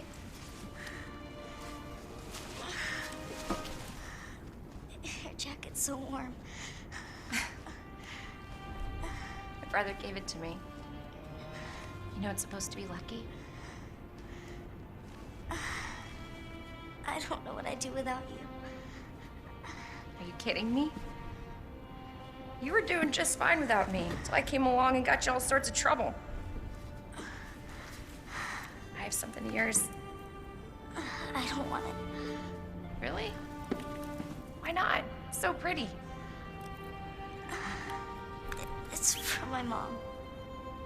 For my birthday last year. All I really wanted was for her to be home more. I know it seems like your mom doesn't care, but... Hey, Sherry, come here.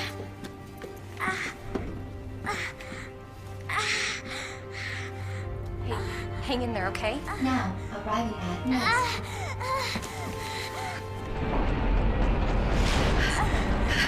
It's okay. I've got you. Come on. Alright, time for the very last part of the game. The secret subterranean laboratory called Nest. Strange thinking that there are more than one of these underground labs somewhere in the city. But that's more of a Resident Evil 3 problem. Right now we only know of one. Now that Claire is at this one, she is going to be looking around for something to cure Sherry. Normally it takes me about 30 minutes to wander around this place and cure Sherry, but there's no way Claire is going to be carrying Sherry around for all that time, so we need to drop her off before we get started. For your safety, stand clear until the door. Welcome to Nest. Enjoy your visit. Okay.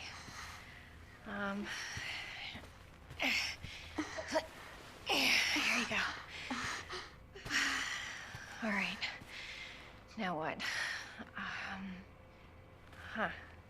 There's got to be something here. Antiviral agent. That's it. That's got to be it. Hey. Hey, Sherry. I gotta go. You stay right here, though, okay? I'll be back soon. I promise.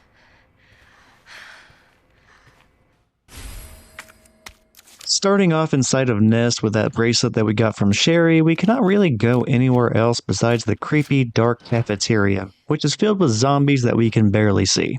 So of course that's going to be the very first place that we go. And that cafeteria provides a way for Claire to reach a napping area where we will be able to find an upgrade to our wristband, which right now has a level 1 guest clearance. And the upgrade we are going to find is a level 2 clearance. And that's basically how we are going to be progressing through this entire laboratory. We are going to be continually upgrading the wristband to get a higher clearance until eventually we can access everything that we need inside of Nest. The highest clearance that we can achieve is level 4, so let's go ahead and start working on getting up to that level. In the cafeteria, I have a path that I always follow that gets me by all the zombies safely, and at the very end of it, it allows me to climb up into the ceiling and drop down into the kitchen. The kitchen is what we need to cut through in order to get to the napping area. And while moving through there, I pick up a large gunpowder pack and a combat knife, but that actually takes up too many of my inventory spaces.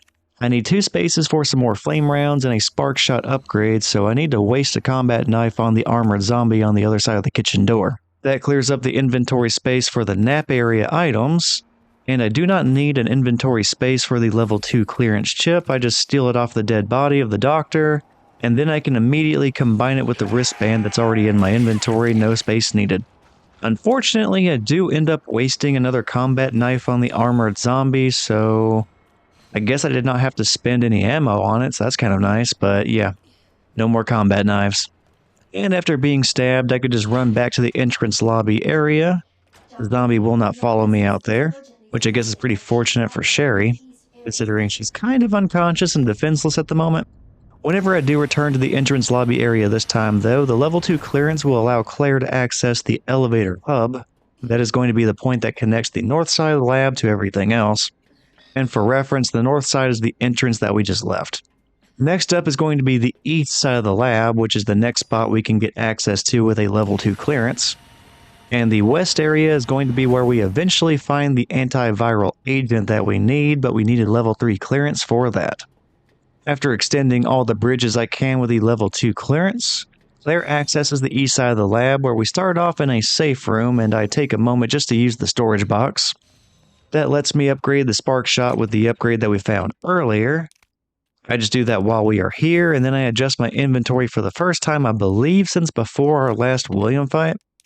Before venturing further into the east area, I deposit all of my healing items. And I continue forward with the grenade launcher, 2 flame rounds, the JMB HP3 handgun, and 15 rounds for that handgun. Oh, and the wristband. In the next room, we can see a body being held in the air and pressed against a window by a big zombie plant. The body is in a hazmat suit and seems to have a glowing level 3 clearance, so the next move is going to be to devise a way to get the plant to let go of the body. Then we can go do some grave robbing. Now, the east area introduces a new kind of enemy. The big plant that we saw holding up the dead body has produced a bunch of plant people, and they have infested the area. Now, the most problematic thing about the plant people is that they can one-hit kill you, unless you have a defensive item in your inventory, like a combat knife. If they grab you and you have a defensive item, you can use that to get them off of you. If you do not have a defensive item, well, you're about to have your head bitten off. So, needless to say, considering they can one-hit kill me, I am not going to be spending too much time fighting them if I can help it. At most, the plant people have a few vulnerable spots on their body that if you shoot them will stun them. You may see me doing that, but I'm going to try avoiding them altogether. In the greenhouse control room, I do a few different things. I use a keypad in there to unlock the greenhouse hatch, and also unlock the solution dispersal machine in the laboratory. I also activate the sprinklers to release a solution onto the plants in the greenhouse. The solution was inside of a capsule that gets ejected, but the plants seem to be perfectly fine after the solution is dispersed. That is because there is a temperature requirement for the solution, and the solution was not cold enough by the time we got to it. So we end up taking the capsule so we can go refill it with the solution dispersal machine and start fixing this problem.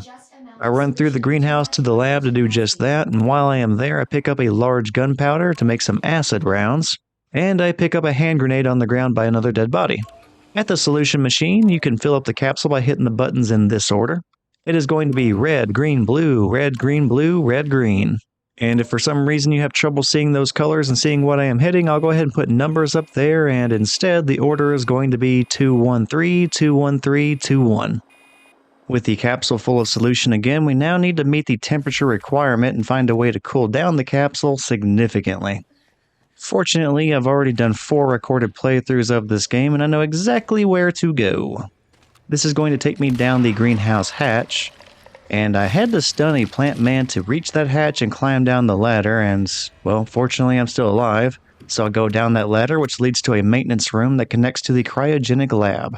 Well, it connects to the hallway for the cryogenic lab. Down there we have some things we need to knock out. First, there are items in that hall that I want.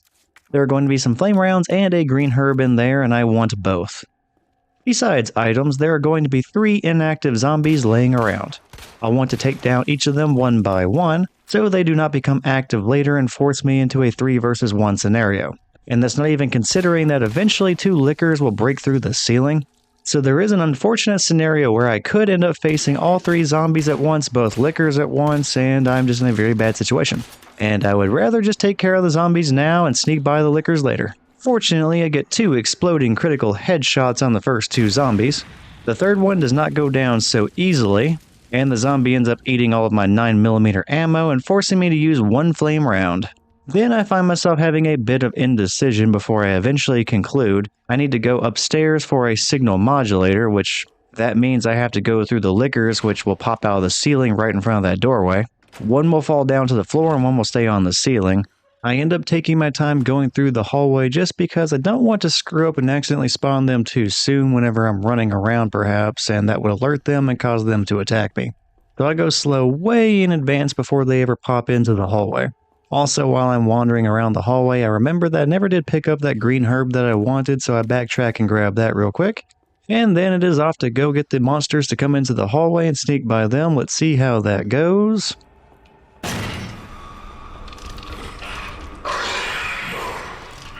And I managed to get by both of them and go through the door before they can react fast enough to hurt me. So I hit the stairs, and I need to use those stairs one more time later on, so I take a moment to clear them out. There are 3 zombies around there, one of which is at the very base of the stairs, right in front of the door, or right beside the door. The second one falls from the top to the middle of the stairwell, and the third one is going to be at the very top of the stairs inside the storage room where I end up finding the signal modulator. All 3 zombies get 1 flame round each, and I easily get through them and get to that signal modulator. Now I need the signal modulator to restore power to a minimum of 2 areas around Nest, one of which is going to be the cryogenic lab hallway that we were just in clearing out zombies. Without power, I cannot actually go into the cryo lab or the safe room in that same hallway. I also grabbed some high-grade gunpowder from that top storage room, but I realize my inventory is full and trying to pick up some more 9mm rounds. This is a short-lived problem because that top storage room connects to the east entrance safe room that we were first in whenever going into the east area. So I can just unlock that door, go in there, go use that storage box again, and ditch whatever I do not need. That's mostly going to be the grenade launcher. With that weapon out of my inventory, I grab some hand grenades and I leave the storage box to return to the storage room for the 9mm ammo that I could not pick up earlier. I immediately load the JMB HP3 with that ammo, so my lone weapon is loaded up and I'm ready to go. I don't really need to kill anything else in the east area, so that handgun is mostly just going to be used as a last resort to stun enemies if I need to do so.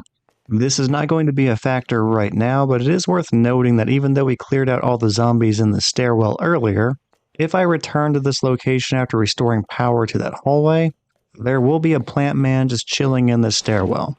I wanted to point that out because if you do not know that, you could easily just run into it. Once back in the cryo lab, the liquors are oblivious to me returning, but I have to walk by one on the hallway wall, so it's going to eventually drop into an investigative state, or a curious stage, and that's where it slowly starts looking around for me, but it's not doing so in any way that's going to cause me to have to rush. I will end up getting the power restored to the area and easily get by yet again before it ever even gets close to figuring out where I am or going into the furious mode. And speaking of returning power to the hallway, we are now at the power panel, so I bust out the signal modulator to start getting the signal exactly what we need it to be for that panel to reactivate. I always just trial and error this in real time, but I'll point out exactly where you need to have the handles pointed for the power to be restored. After restoring power, I waited for it to decide which side of the table it wanted to walk towards, that way I could go to the opposite, and then I could safely get to the safe room. The second liquor is going to be right by the safe room door, but you can easily just get by it, tiptoe by it. It'll drop into a curious mode, but there's really no risk here. You will be fine as long as you do not just walk right into it. The only reason for going to this safe room so shortly after my last inventory management is because this room has some items that I want. That is going to include a combat knife, some high-grade gunpowder, and some flame rounds. I grab all of that and then I drop off the signal modulator in the storage box. I'm not going to need that again for a while because, well, the next time it comes up, I'm going to be inside of another safe room with another storage box and I can just withdraw it from there, so there's no reason for me to really keep carrying it around. After all of that, I realized I forgot an item that I wanted. It was back in the maintenance room with the ladder, so I go all the way back there and there's going to be a large pack of gunpowder. I want that for making some more acid rounds for an eventual boss fight, so it's good to have that. So yeah, I go back for that and then I get myself back on track, which will stop the running around for optional items for now. Overall, the wandering around for optional items is going to kind of slow down or completely stop here momentarily because there's not too much more for me to get in Nest. Like, there's really only one other optional item I'm even slightly interested in the laboratory, And that's actually going to be all the way back in the napping area, and I'm kind of debating whether or not I want to get it. So I go back to the liquors, and I manage to get by them and get to the cryo lab without having to deal with them. Since I did not alert them at all, they did not try to attack me, and things went really well. Once inside the lab, we get to say hello to Wally, who is inside the freezer. That is going to be a once-a-playthrough occurrence. We give him the capsule, and then Wally is nice enough to rapidly cool down the solution inside. That way it's the ideal temperature for killing plants. And while Wally goes ahead and just cools down the solution for us, that just leaves me with one debate. Which direction I need to go in to get to the greenhouse control room.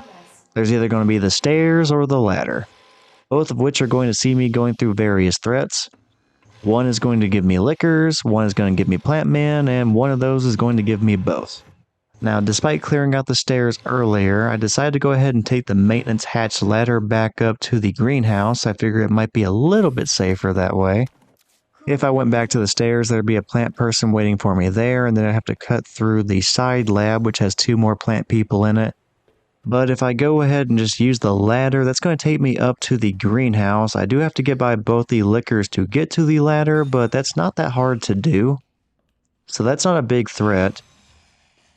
Once I get to the greenhouse, though, there are 3 plant people in there, but I'm not entirely sure where they are in the garden, so I can encounter 1, 2, 3, or none. So yeah, I go ahead and decide I'm going to gamble on going up the ladder into the greenhouse. Really, it is debatable which way is safer at this point, but I decided to go ahead and go with the hatch ladder, so I sneak by the liquors one final time, and once I'm back in the maintenance area, I climb up the ladder to the greenhouse. And as soon as I get into the greenhouse, I end up seeing and shooting a plant man a bunch of times, but in the process, I fail to hit any vulnerable spot on that plant man, so it grabs me and I'm forced to use a defensive item on it. Specifically, I use a combat knife to stab it, and then I shove it away. Then the other plant people decide to join me after seeing their buddy get stabbed, but after that attack, they all decide, you know what? My friend just got stabbed, I'm going to leave this woman alone. So I just ran unimpeded by them, and I grab a red herb, and then I continue on into the control room. Once there, I get to use the solution and take down the plants for a brief amount of time.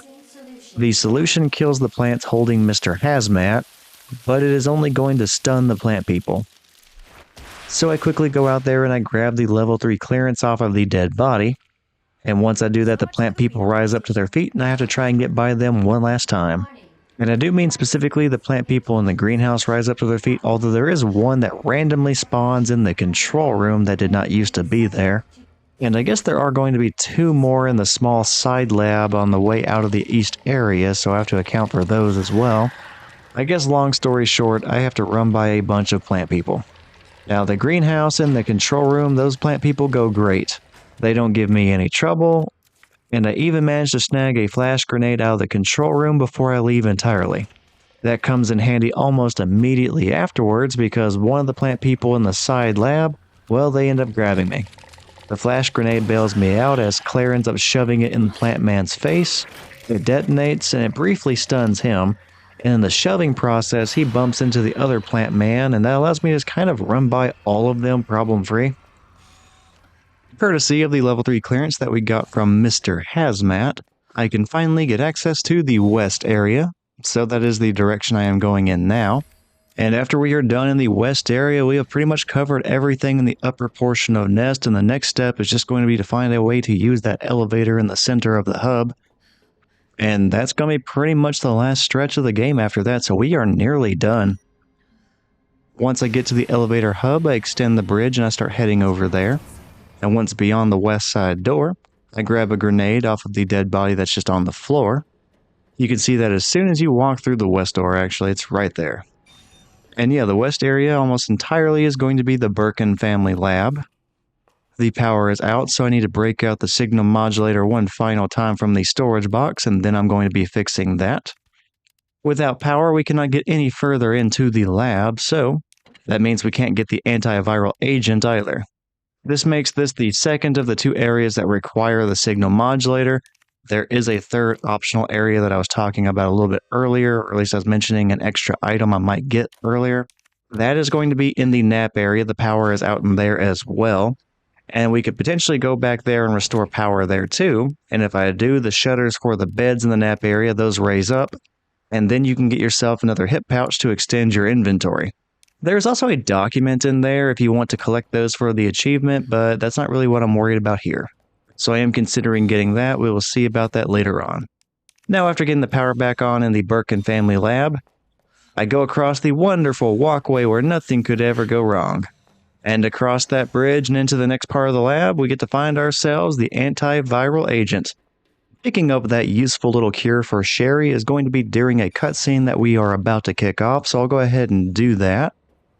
Actually, there are also some extra items in the lab that I'll go ahead and pick up. There's going to be a large gunpowder, a high-grade gunpowder, and a red herb. I go ahead and use the gunpowders to make some acid rounds, but now that that is done, let's go ahead and kick off that cutscene and get the antiviral agent.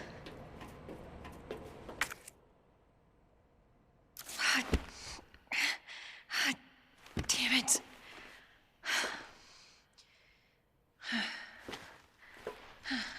Look at that. All right. Hell yeah. Got it. Oh, thank God. The antiviral agent. Gotta get back to Sherry.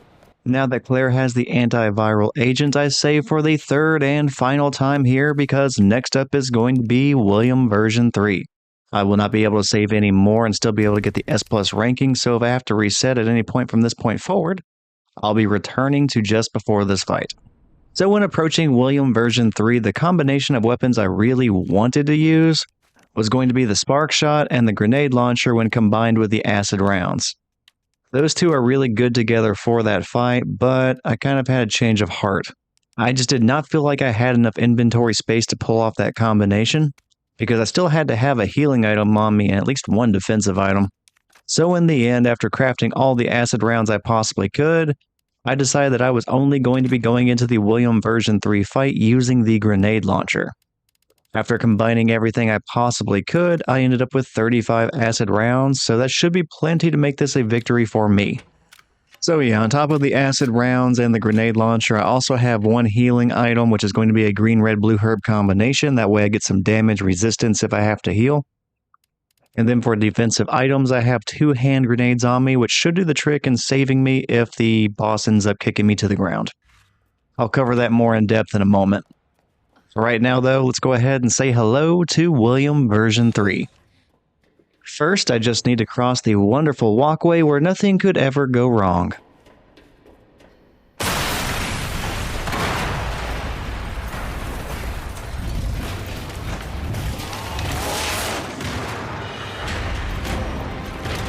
Your ass again! William! This ends now.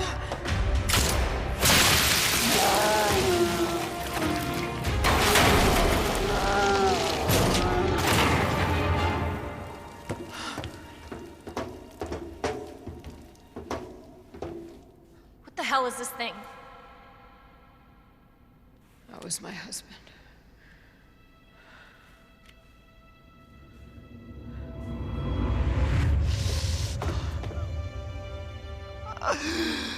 She is my creation!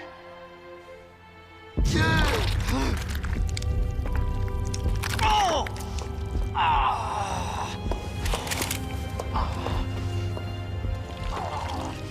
William!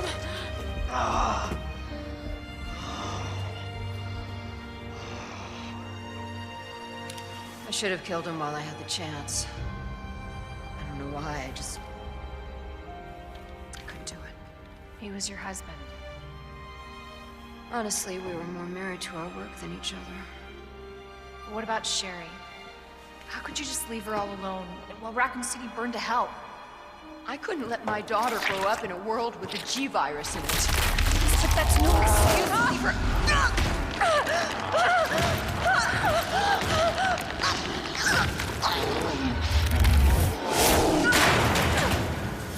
Annette! I got this.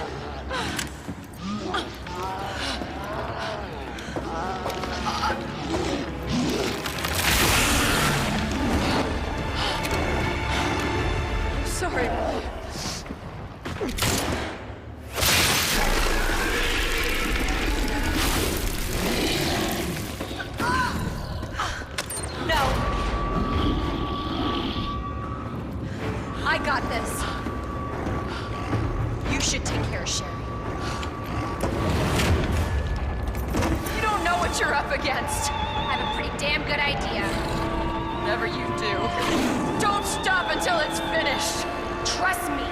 And now we get the most persistent boss character in the entire game. We get William Birkin. This time it's going to be William version 3. So whenever it comes to William version 3, whenever he is trying to attack you, just have Claire run to the left, and you can normally avoid his attacks that way.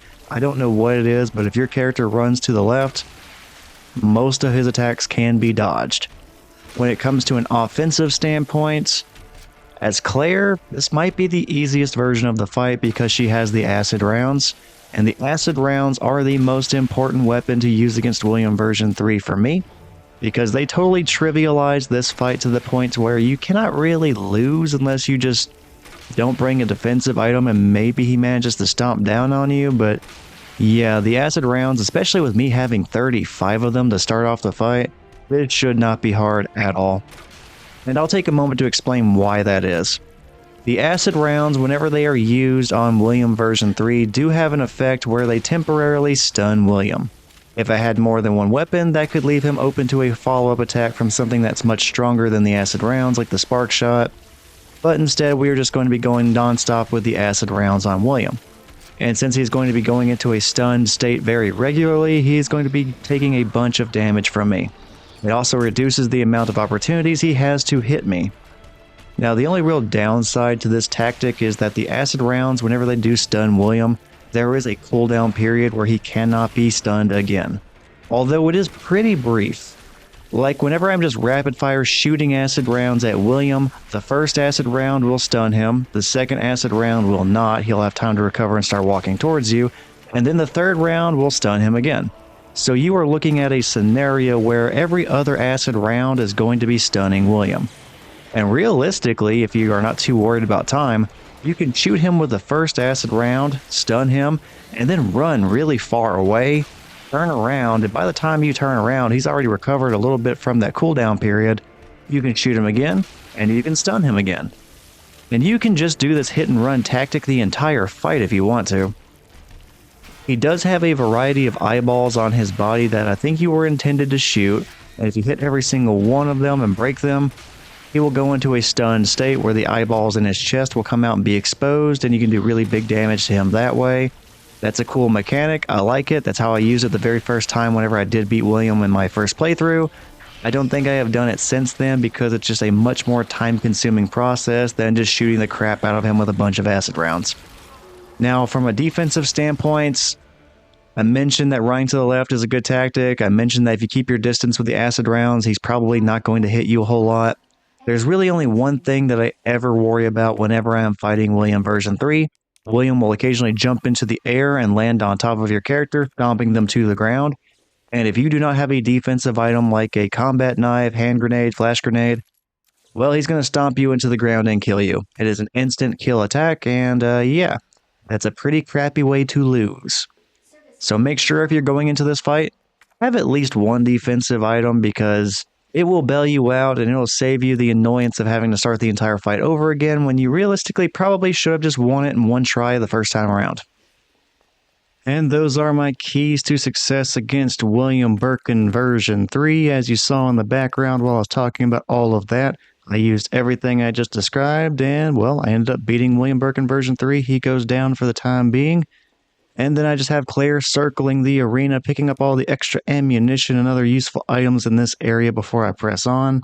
That is a regular part of my routing every single time I play through the game, regardless of the character I am using, kind of like picking up the items in the lab where I saved previously. Although I am still considering going for an item that I do not typically put into my route whenever I am going for an S+ ranking.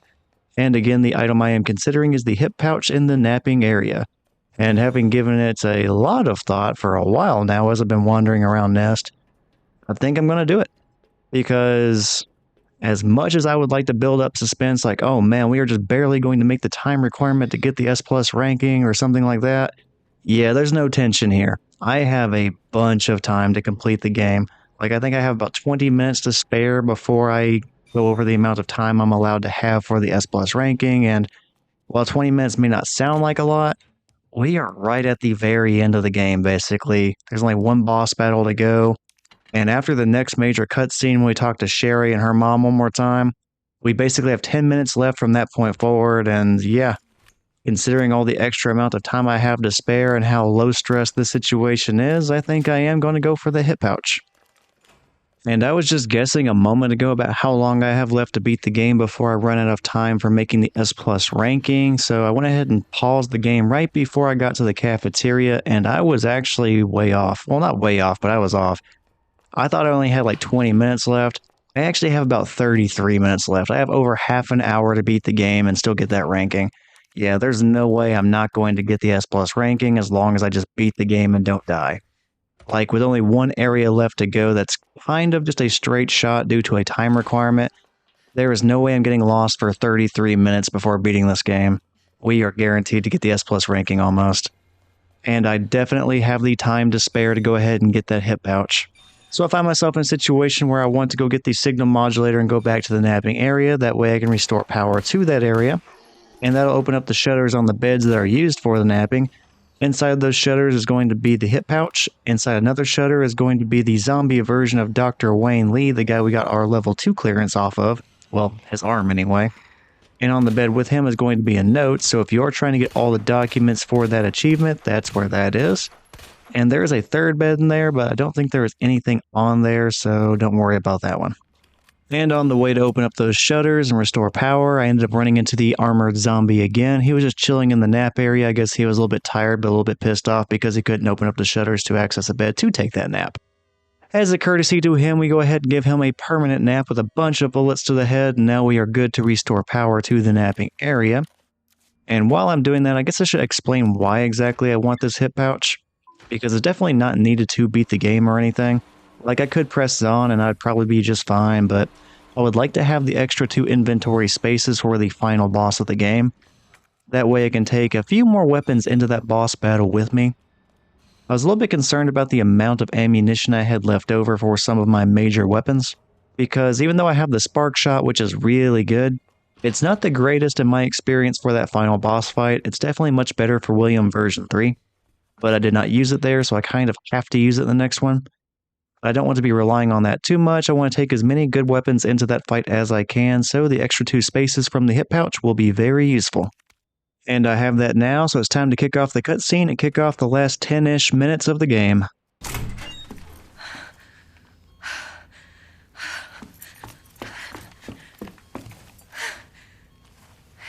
Hey.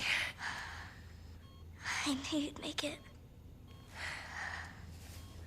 My mom needs help. Annette? Sherry?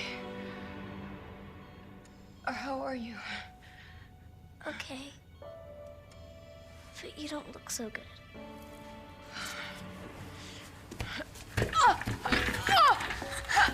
Mommy? Hey, look at the screen.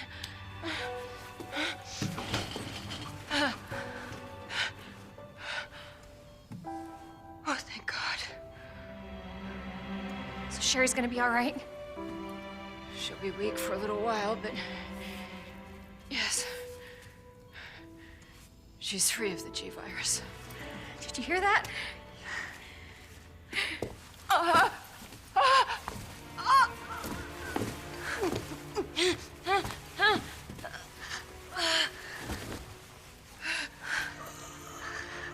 What happened to her?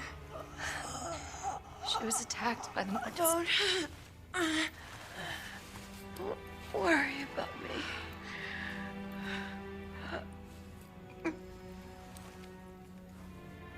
Take my daughter to safety. I'm sorry, Sherry. For everything. Your life is what is important. We can't just leave her here. You're right, we can't. Attention, unauthorized removal of a level 4 virus detected. What does that mean? It's a self-destruct code. In case the G virus leaves the building. Please. Save my daughter.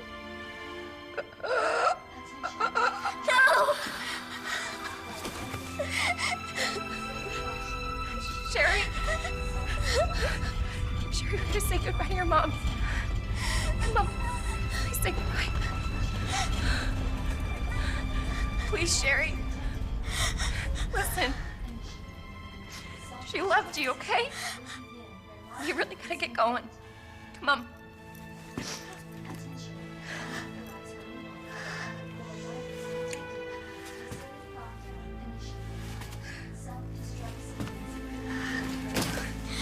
You were right about this jacket. I'm so lucky to have you. So we can talk more about that later. We gotta hurry now. Come on.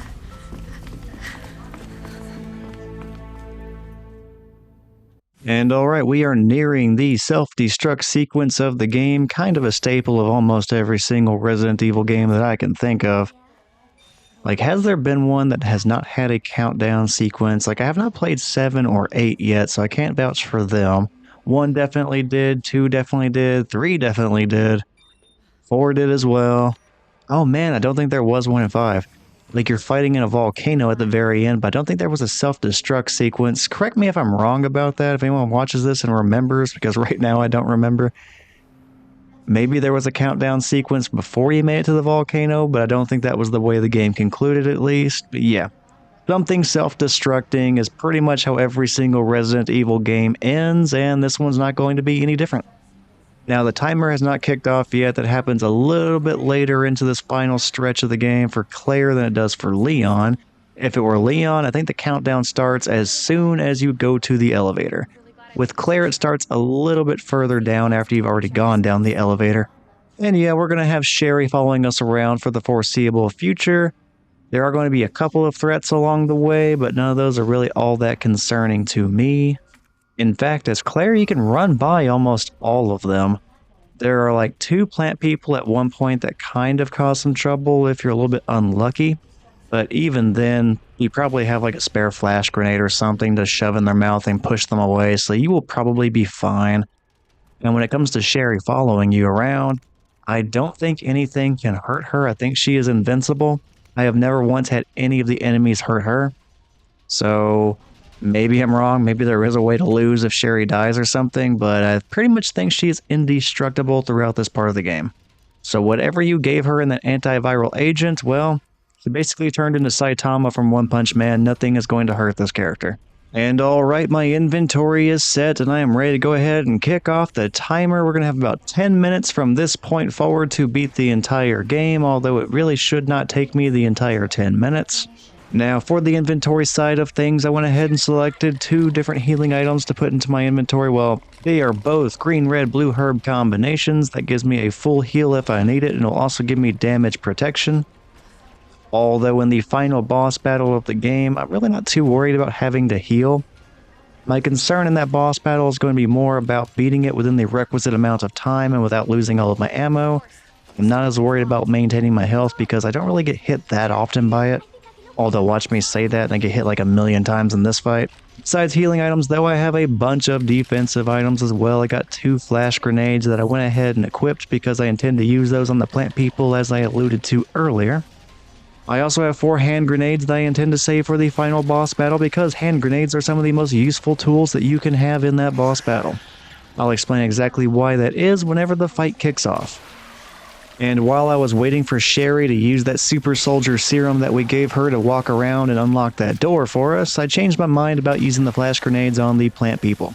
Instead, I went ahead and used up some of my acid rounds from the grenade launcher on them, and yeah, that seemed to work out okay at the time. But moving away from healing items and defensive items, on the more offensive side of things, the primary weapons I am taking with me are going to be the grenade launcher and the spark shot. There is going to be one more primary weapon that I pick up along the way, but I'll talk about that whenever we get to that. Yeah, I mentioned it earlier, the spark shot is not going to be the greatest tool for this final boss battle, but I need something. And I'll go ahead and explain and demonstrate exactly why I don't find it the most useful whenever the fight's actually happening. The grenade launcher, though, that is always going to be handy. Really doesn't matter what boss battle we're talking about. There's usually a combination of the grenade launcher and the flame rounds or the acid rounds, something like that. There is some combination that will be useful. Minutes until detonation. I gotta get this train moving. I need you to stay right here, okay? Okay. I promise I won't move. Good. Be careful. Always. Alright, I'm going to go ahead and use the plug that we picked up to activate the train platform. That way we can begin the boss fight. And we're going to get a cutscene just before that. Let's check that out.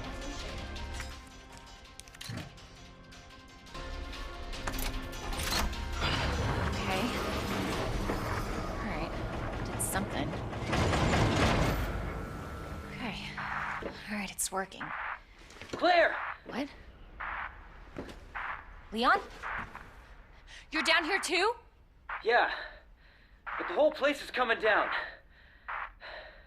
Look, you need to get out. Fast! I know. I found a way out. I think we can all make it. Where are you now? Claire, are you still there? Leon? I'm sorry, you're breaking up. Don't worry about me. Just get out of here. Leon! Leon! Damn! Alright, boss fight time, and also we finally get to pick up that extra weapon I mentioned a moment ago. It's going to be the minigun, the Gatling gun, whatever you want to call it.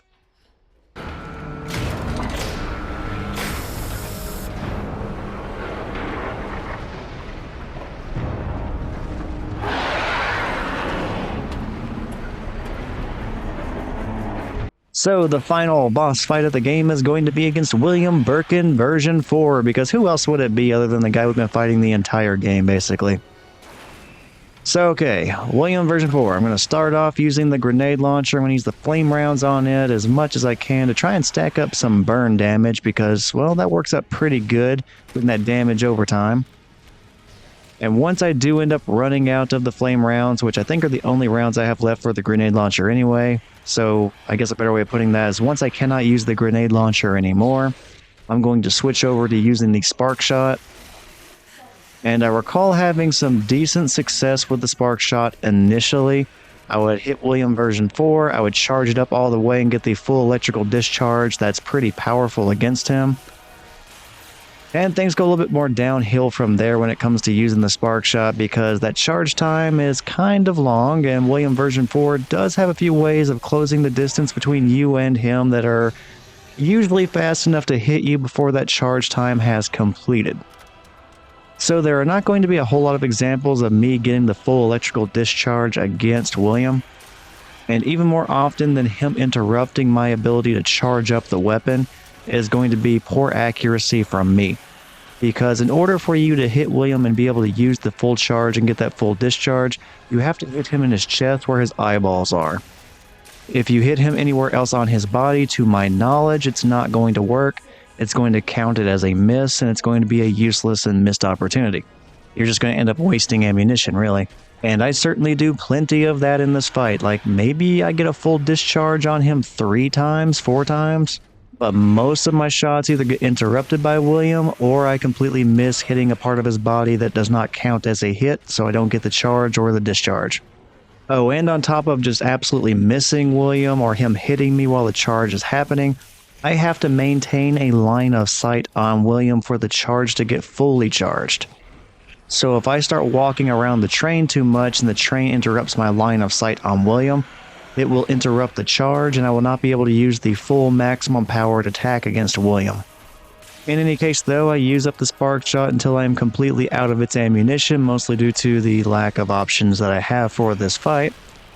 But even with a lack of options, it's not like I don't have good options, because I still have the 4 hand grenades that I intend to make good use of, and like I mentioned earlier, I think those are the most useful items against William version 4. You do have to kind of space out how you use them against him, because you can use 1 grenade and it will pop every single eyeball on his chest, but then you want to wait a moment. You don't want to keep throwing grenade after grenade after grenade as fast as you can. You want to give him a moment so those eyeballs respawn, and then you want to throw the second grenade, that way it pops all the eyeballs again. Popping the eyeballs is how you do big damage against this boss. So yeah, stagger your grenade throws a little bit, and make sure that the eyeballs on his chest are back before you do so, that way you're getting maximum damage against him. I continue that process until I run out of grenades, and it's time for the ultimate weapon for Claire, the minigun. It's a bit of a shame we don't get this a little bit earlier on so we can use it a little bit more, because it's kind of cool, I know you can get the infinite ammo version of it, but I don't think I've ever used that in any playthrough before, but then again, I don't really use infinite ammo weapons in general, so I guess that is not too surprising. But yeah, the same principle is going to apply to the minigun that applied to the hand grenades. Use them to pop the eyeballs on the chest of William version 4. Whenever you've popped all or most of the eyeballs, just wait a moment, and then start shooting him again once the eyeballs have respawned. That way, yet again, you are maximizing the amount of damage per bullet that you are using against this enemy. Now, this is not one of the better fights I've had against William, but I really wasn't too worried about it. Like I mentioned earlier, at one point before getting down to this bottom portion of Nest, I had over half an hour to beat the game. So even if I spent the entire William fight, the entire countdown, the whole 10 minutes that I had, even if I beat him with only 30 seconds remaining, it's still a win for me. It's still going to count, and I'm still going to get the S+ ranking, so I really was not too worried about rushing the victory against William version 4. So I definitely took my time with my weapons. I made sure the eyeballs popped up again before I started shooting at him again, and in the midst of all that, taking my time, I do eventually end up getting the victory, and I think I beat him with about 2 minutes remaining on the countdown, so like I said, whether it's 2 minutes, 10 seconds, it's enough. I win. I beat Claire Scenario 1. Let's go ahead and check out the final cutscene of the game.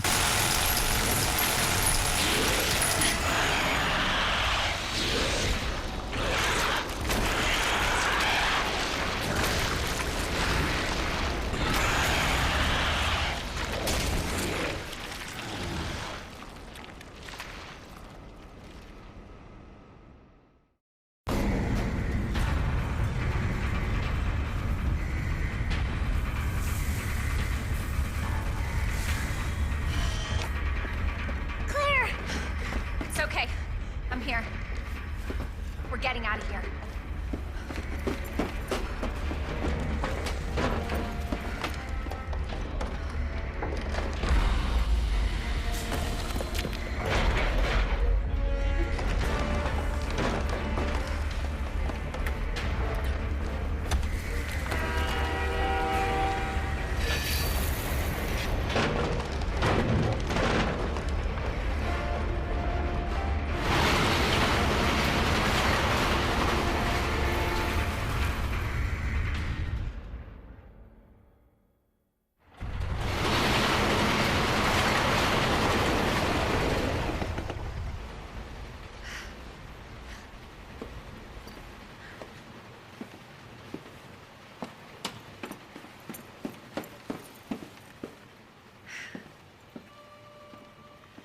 So what's the first thing you want to do when we get out of here?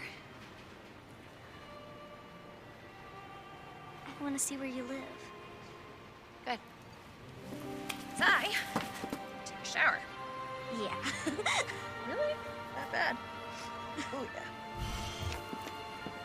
Claire! Leon! It's so good to see you. I told you we'd make it, didn't I? You did.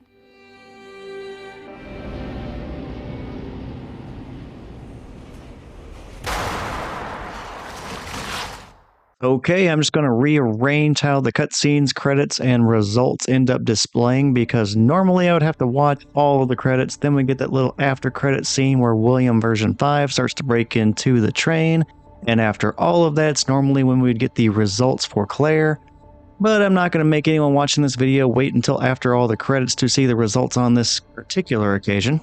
So yeah, I'm just going to go ahead and do the end of credit scene and then show the results now, and then I'll do the credits after this. That way all the people who worked on this game get credit for all their work, especially after I put this much time into it. But yeah, the results for Claire in Scenario 1 are not at all surprising.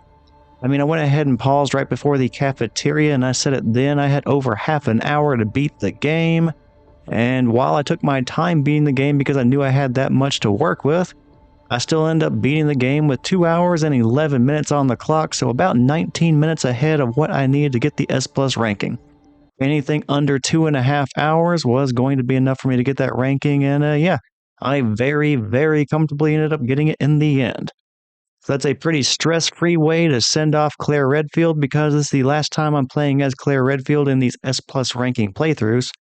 And I don't know if I'll be doing any other Resident Evil 2 videos ever again, so this might be the last time I play as her in general. Although, who knows, maybe down the road I'll come up with some random idea I want to do for Resident Evil 2 and I'll pop in the game again and record it. But for right now, I don't have anything planned like that.